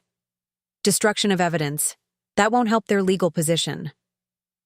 "What about the servers?" I asked, concerned about the potential loss of evidence. "Mostly preserved," Zoe confirmed. "The authorities were acting on the preservation order we obtained yesterday. They had IT forensics specialists on site immediately." Another notification chimed on Zoe's laptop, an urgent alert from the security team monitoring my home. "Motion detectors triggered at your house," she read, quickly pulling up the security feed. "Someone's inside." The video showed a familiar figure moving through the darkened living room, Nathan looking disheveled and tense, shoving papers into a briefcase. "How did he get past the police seal?" Marco demanded. "He knew about the side entrance through the garden," I explained, watching my husband, technically still my husband, ransacking what had been our shared home. "It's not on the main house plans. We added it during renovations," I'm calling. "The police," Zoe said, already dialing. "Wait," I interrupted, an idea forming. "Let's handle this differently." 20 minutes later, I stepped out of a police cruiser parked a block from my house. After a brief consultation with the officers, I approached my own front door with a strange sense of detachment. This place that had been home for years now felt like a stage set for a life that had never been real. I entered silently through the main door, hearing movement from Nathan's home office upstairs. Following the sound, I found him frantically, sorting through files in a hidden safe behind his bookshelf, one I hadn't known existed until this moment. "Looking for something?" I asked from the doorway. Nathan whirled around, shock momentarily overtaking his features before they settled into cold fury. "You have no idea what you've done," he snarled, clutching a stack of documents. I exposed the truth, I replied calmly. "Something you spent 7 years hiding." "The truth?" He laughed bitterly. "You exposed what you wanted people to see. A carefully curated narrative that made you the victim and me the villain. The evidence speaks for itself, Nathan. The intellectual property theft, the financial fraud, the secret company, the other life in Singapore." I gestured to the documents in his hand. "Whatever you're destroying now won't change those facts." He glanced down at the papers, then back at me with something like desperation. You think this is about money? About control? It's so much bigger than that. Then explain it to me, I challenged. For once, tell the actual truth. For a moment, I thought he might, that some remnant of the man I had believed in might offer a genuine explanation.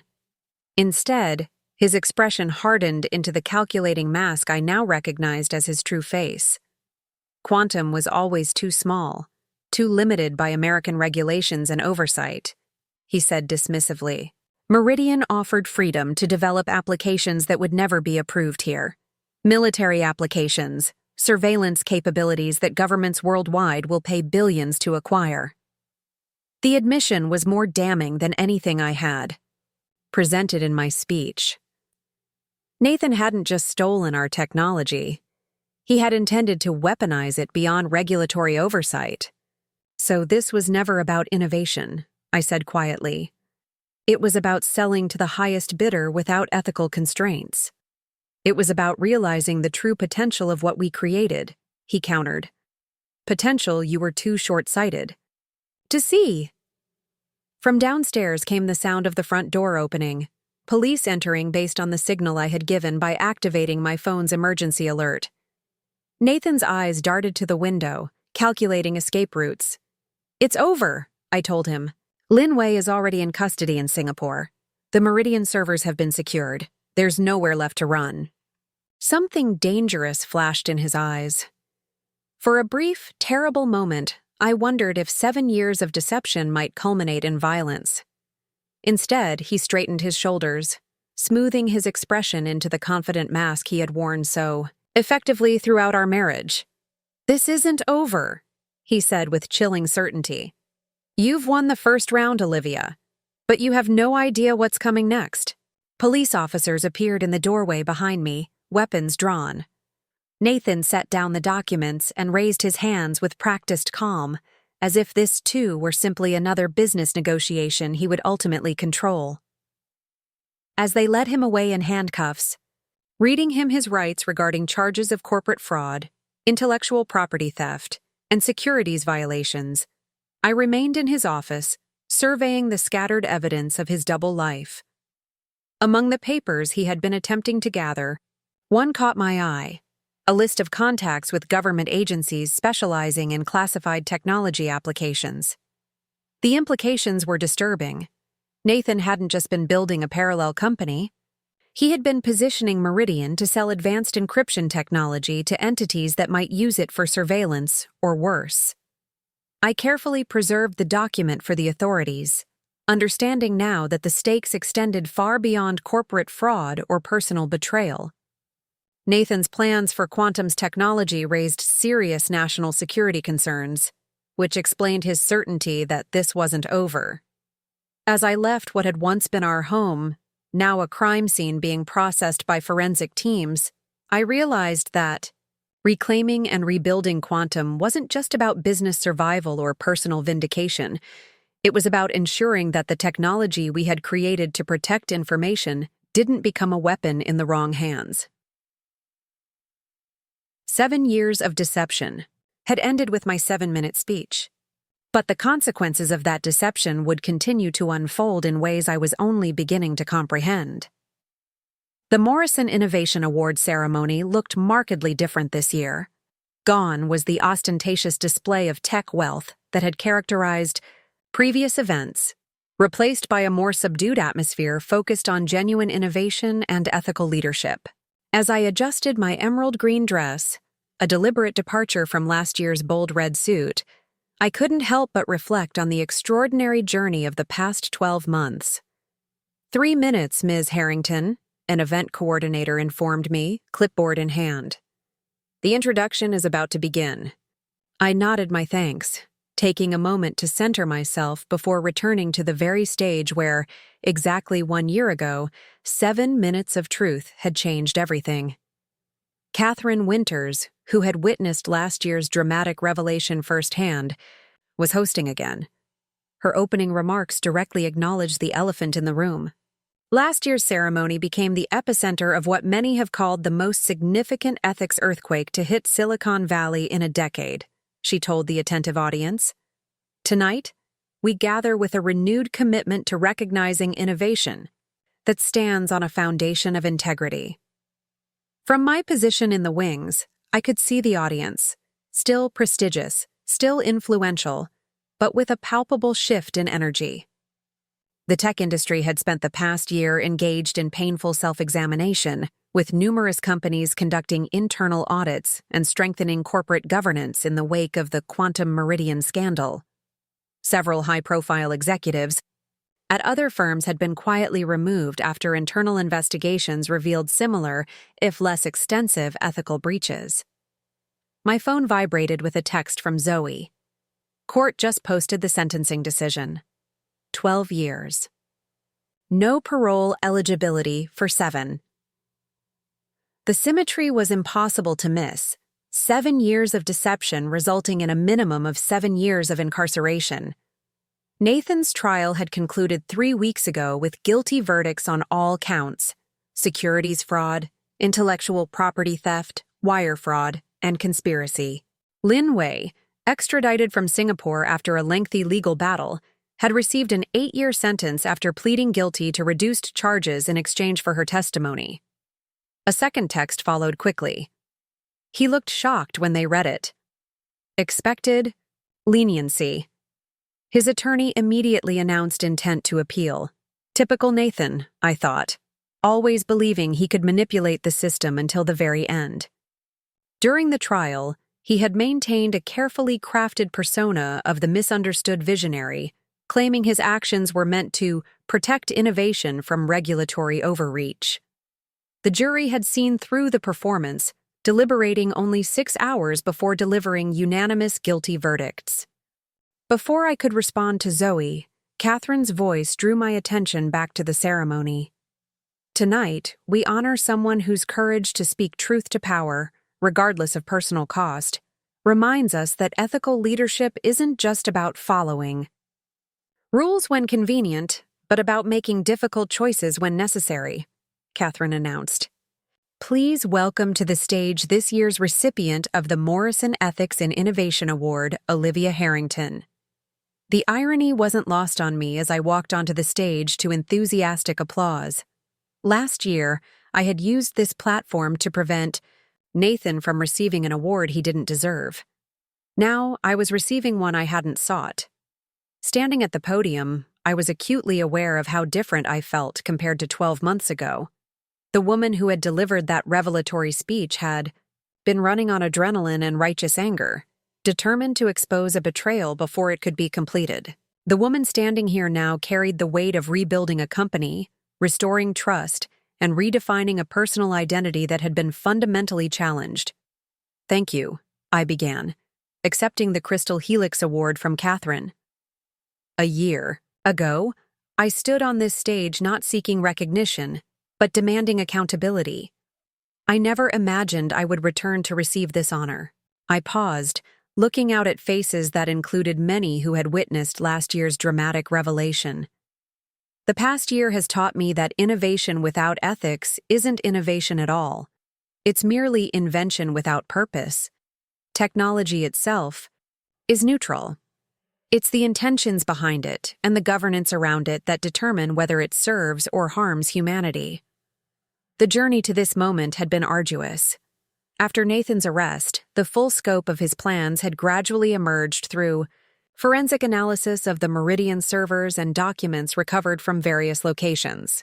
Beyond the corporate fraud and intellectual property theft I had exposed, investigators discovered advanced negotiations with foreign entities seeking to acquire Quantum's encryption technology for surveillance applications that could have been used to track and persecute dissidents and vulnerable populations. When I discovered my husband's betrayal, I continued, I initially thought it was personal, a deception meant to benefit him at my expense. But I quickly realized the implications extended far beyond our marriage or even our company. The technology we create has the power to protect or to exploit. The choice of how to use that power defines us as innovators and as human beings. Rebuilding Quantum had required more than just stabilizing its finances and operations. It had demanded a complete cultural transformation. In the audience sat many of the people who had been essential to that process. Vivian, who had stepped fully into her role as CFO with remarkable skill. James Henderson, whose company had ultimately formed a legitimate and transparent partnership with Quantum, and dozens of engineers and team members who had recommitted to our mission after the crisis. I spotted Thomas Wright, the brilliant engineer, who had been marginalized under Nathan's leadership for raising ethical concerns about potential applications of our technology. Now he led our newly established Ethics and Responsible Innovation Division, ensuring our developments were evaluated not just for commercial potential, but for societal impact. Ethical innovation isn't a marketing slogan or a compliance checkbox, I told the audience. It's a daily practice of asking difficult questions, not just can we, but should we. Not just is it profitable, but is it right? These questions must be embedded in every level of our organizations, from board governance to individual decisions. Notably absent from tonight's ceremony was Daniel Chen, who had ultimately accepted a plea deal in exchange for testimony about his role in facilitating Nathan's schemes. His cooperation had revealed how methodically Nathan had constructed his parallel operation, gradually installing loyal allies in key positions while isolating potential obstacles, including me. The most shocking revelation from Daniel's testimony had been Nathan's deliberate sabotage of my early warning system, software I had designed to detect unauthorized access to our encryption protocols. Nathan had personally modified the code to create blind spots that allowed him to transfer intellectual property to Meridian without triggering alerts. The technical elegance of his sabotage had been almost admirable, even as its purpose was devastating. A year ago, I used 7 minutes to expose 7 years of deception, I said, acknowledging the narrative that had captured public imagination. Today, I want to use this moment to talk about the future we're building from those ashes. The rebuilding of Quantum had proceeded in phases. The first 3 months had focused on crisis management, stabilizing client relationships, maintaining key talent, and cooperating with multiple investigations. The SEC had eventually allowed trading to resume after we filed restated financial reports and implemented enhanced governance controls. We had lost nearly 40% of our market value initially, but had gradually rebuilt investor confidence through transparent communication and demonstrated technological advances. Phase 2 had involved reclaiming our intellectual property and rebuilding our technical foundations. The legal process of unwinding Meridian and recovering stolen assets was still ongoing, but we had made remarkable progress. Most significantly, we had integrated my independent research, the innovations I had continued developing even after being marginalized, creating next-generation encryption protocols that significantly advanced our core technology. Quantum. Dynamics today is not the company it was a year ago, I explained. We've implemented structural safeguards that make it impossible for any single individual to override ethical governance. We've established an independent ethics board with real authority to evaluate applications of our technology. And we've created transparency mechanisms that allow our clients and partners to verify that our promises match our practices. The transformation hadn't been without costs. Our stock had initially plummeted when trading resumed, and we had lost some clients who couldn't risk association with the scandal. Several executives who had been complicit in Nathan's schemes had faced criminal charges. 23 employees had been terminated for various levels of involvement, while another 35 had resigned during the darkest days of the crisis, unable to face the uncertainty. But the core of the company had remained, engineers and team members who believed in our mission and were committed to rebuilding something worthy of their talents. We had even managed to rehire some of the original founding team members who had been pushed out during Nathan's systemic takeover, bringing back institutional knowledge and ethical grounding that had been sorely missed. The technology sector loves narratives of creative destruction, the idea that innovation necessarily disrupts and replaces what came before, I continued. But there's another kind of innovation that's equally powerful: regenerative innovation, the kind that heals, restores, and builds something stronger from damaged foundations. In the past 6 months, Quantum has launched 2 major new products based on my independent research. Secure communication platforms specifically designed for humanitarian organizations and journalists working in high-risk environments. Rather than pursuing the highest-paying corporate clients, we had deliberately focused on applications that protected vulnerable communications from surveillance and interception. The Sanctuary Protocol, as we had named our new encryption standard, had already been deployed by 3 major international human rights organizations and was being evaluated by journalists working in regions with authoritarian governments. The technology Nathan had intended to sell to those who would exploit it was now actively protecting those who would be targeted. When technology serves humanity's highest aspirations rather than its basest impulses, it fulfills its true potential, I said. At Quantum, we've recommitted to developing tools that protect rather than exploit, that connect rather than divide, that empower rather than control. The personal journey had been as challenging as the professional one. After Nathan's arrest, I had filed for divorce, a process complicated by the freezing of assets and ongoing criminal proceedings. The media had been relentless, digging into every aspect of our relationship and my background in search of sensational angles. For months, my name had been inseparable from the scandal, defined by my relationship to Nathan rather than my own accomplishments. The lowest point had come 3 months after the exposure, when a tabloid published photos of Nathan and Lin Wei together in Singapore. Intimate images that confirmed the full extent of their relationship. Seeing the evidence of their shared life, birthday celebrations, holiday travels, family gatherings, had reopened wounds I thought had begun to heal. The contrast between those images and my memories of Nathan's false affection during those same time periods had been almost unbearable. On a personal note, I added, my voice softening slightly, this past year has taught me that resilience isn't about never falling. It's about how you rise again. It's about finding strength not just within yourself, but within the community that supports you. That community had been essential to my survival. Zoe had remained a steadfast ally, managing security and intelligence operations during the most volatile periods. Marco had navigated the Byzantine legal landscape, protecting both the company and my personal interests. The Quantum employees, who had chosen to stay, had worked tirelessly to rebuild what Nathan had nearly destroyed. And there had been unexpected sources of support as well. Teresa Hamilton, the board member who had backed me during the initial crisis, had become both a mentor and friend.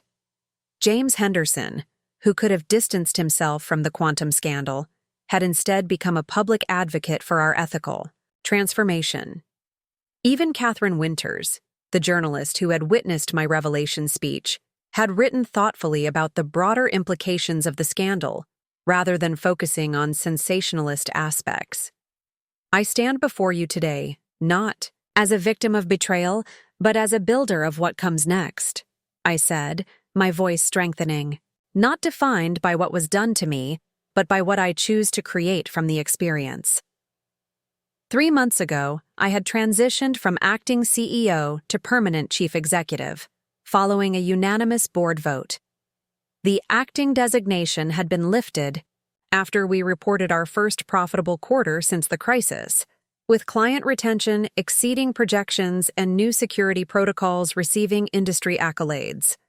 Most significantly, we had recently secured a major grant from the Digital Rights Foundation to develop encryption tools specifically for high-risk users in authoritarian regions, a project that perfectly aligned with our new mission of creating technology that protected rather than exploited. The Morrison Ethics in Innovation Award typically recognizes career achievement, I acknowledged. I view it instead as a challenge, a standard to uphold in every decision going forward. Ethics isn't a destination, but a continuous journey of choices and accountability. As I concluded my acceptance speech, I noticed a figure in the rear of the ballroom, James Sullivan, the FBI special agent who had led the investigation into Nathan's international dealings. His presence reminded me that some aspects of the case remained ongoing, particularly concerning the foreign entities that had sought to acquire our technology for questionable purposes. "Thank you for this recognition," I said, bringing my remarks to a close. "But the true measure of its meaning will be in how we, all of us in this industry, transform this moment of reckoning into lasting change. Innovation without ethics is merely invention. Innovation with ethics is transformation." The applause that followed felt different from the shocked reaction to my revelation speech a year ago. More thoughtful, more measured, but perhaps more genuine. As I left the stage, Catherine Winters approached with evident respect. "That was powerful," she said, shaking my hand. "Very different from last year." "Last year was about tearing down a deception," I replied. "This year is about building something better in its place." After the ceremony concluded, I found myself in a small gathering of industry leaders and ethics advocates, many of whom had supported Quantum's transformation over the past year. Among them was Teresa Hamilton, who had been instrumental in rebuilding our board with members committed to genuine oversight. "I've been in tech for 40 years, Teresa told me, "and I've never seen a company recover from a crisis of this magnitude so effectively. You've created a blueprint others are following." "We had no choice but to be transparent," I answered. "Honestly. When you've experienced a complete governance failure, half measures aren't an option." Thomas Wright joined us, his expression reflecting the satisfaction of someone who had been vindicated after years of being sidelined for raising ethical concerns.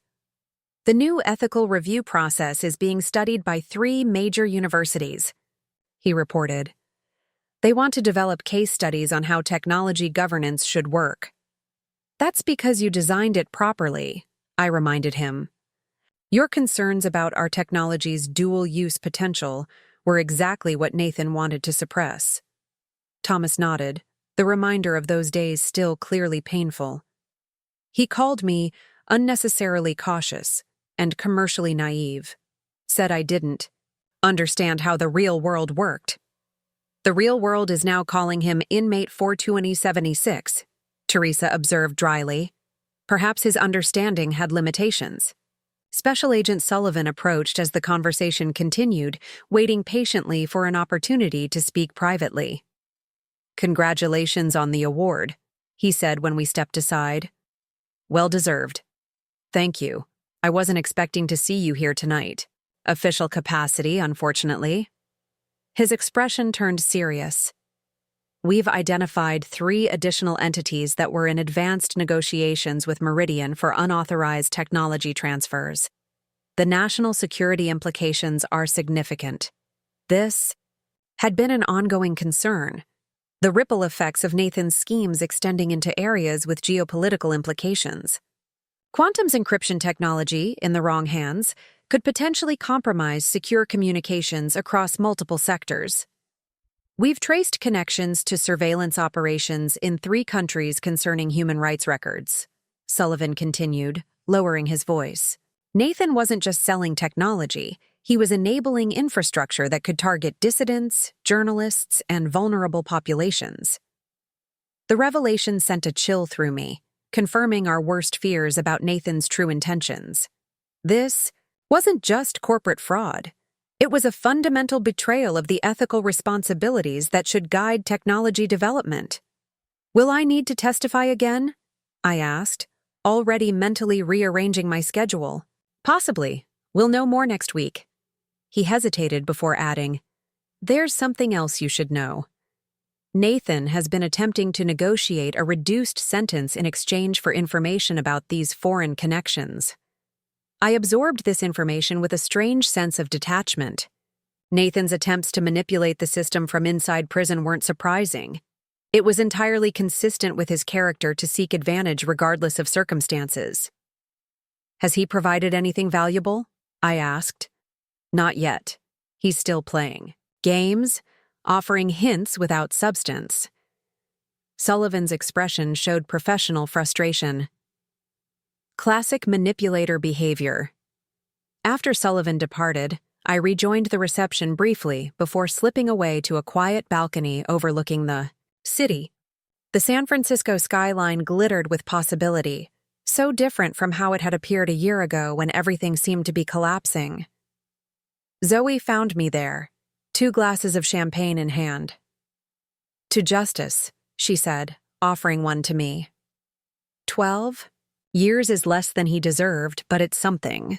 "To rebuild," I countered, clinking my glass against hers. Justice was just the beginning. We stood in comfortable silence for a moment, both reflecting on the extraordinary journey of the past year.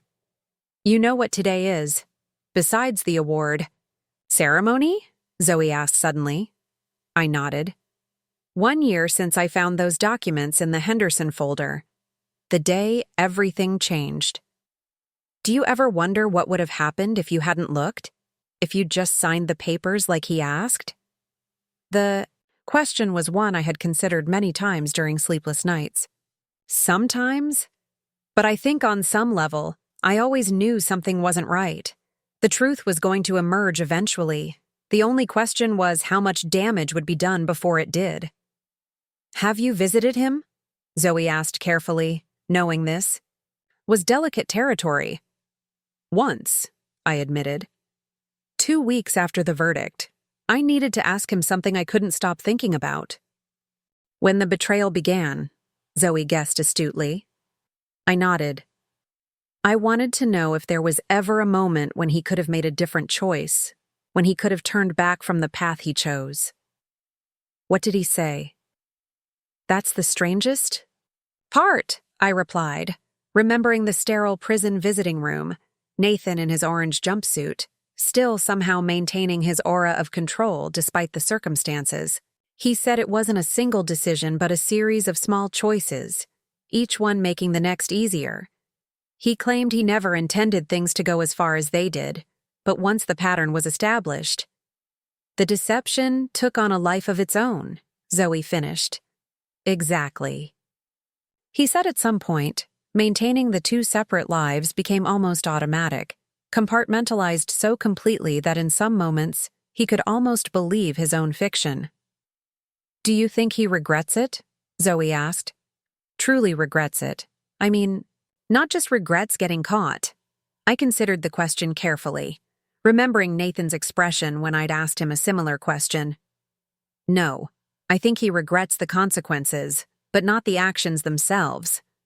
In his mind, he still believes he was creating something necessary, something beyond what conventional ethics would allow." My phone buzzed with a notification. Quantum's stock had closed at its highest point since before the crisis, reflecting growing market confidence in our new direction. A small victory in a year filled with hard-won progress. "What's next?" Zoe asked. "Now that the sentencing is complete and you've got this award, what's the next mountain to climb?" I looked out at the city lights, considering the question carefully. The past year had been defined by response and recovery, by addressing the damage Nathan had caused. The next chapter would be different, defined not by his actions, but by my vision. "We've focused on rebuilding what was damaged," I said, clarity crystallizing as I spoke. "Now it's time to create what never existed before. Encryption technology specifically designed to protect vulnerable populations, secure communication platforms that prioritize human rights over profit margins, governance models that embed ethics at every level." I paused, a new thought forming as I gazed across the city skyline. "And I want to establish the Quantum Ethics Fellowship, funding for technologists from regions with authoritarian governments to develop privacy tools that protect their communities. Use our resources to directly counter the harm Nathan intended to enable."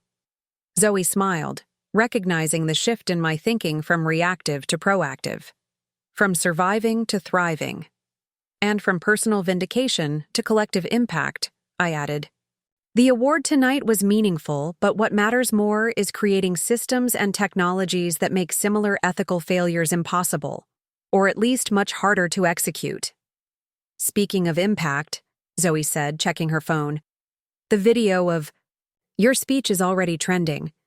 Ethical innovation is the top hashtag in tech circles tonight." I laughed softly. A far cry from last year's quantum betrayal. As we returned to the reception, I was struck by how profoundly my perspective had changed in 12 months. The woman who had delivered that 7-minute speech a year ago had been fighting to expose the truth and prevent further damage. The woman I had become was building something new, not defined by opposition to Nathan's deception, but by clear vision of what technology could and should be. The next morning brought news that further validated our transformation. The prestigious Lonsdale Foundation had selected Quantum Dynamics for its annual Corporate Ethics Award, specifically citing our transparent recovery from crisis and our commitment to human rights applications of security technology.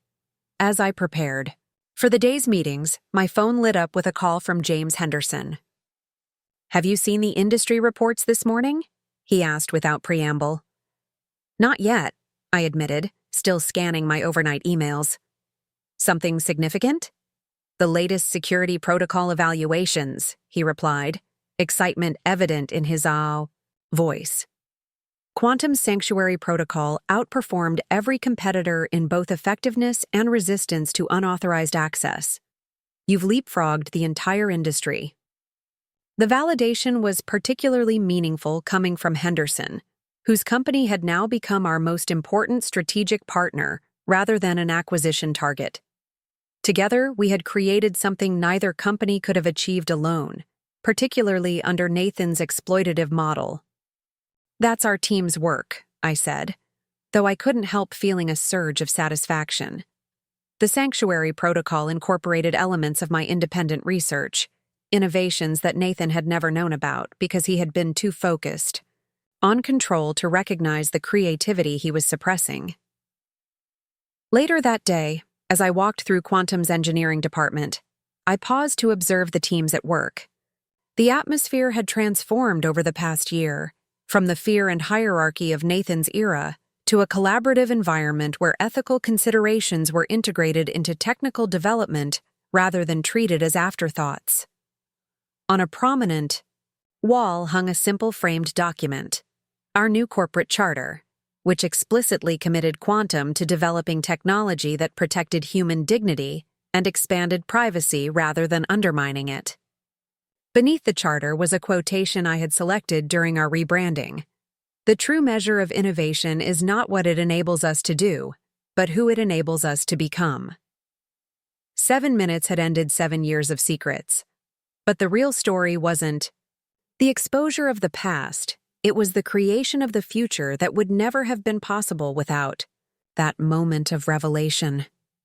The speech that had brought Nathan's carefully constructed facade crashing down had also, unexpectedly, liberated me to build something far more valuable than what he had tried to steal. Not just a company, but a model for what ethical innovation could truly become. And that, I reflected as my team gathered for our weekly strategy session, was the most meaningful victory of all. Looking for more? We've got 2 amazing stories ready for you right on screen. If this one touched you, these are absolutely worth your time. Click to watch them now. And hey, subscribe and hit that bell to never miss our latest uploads.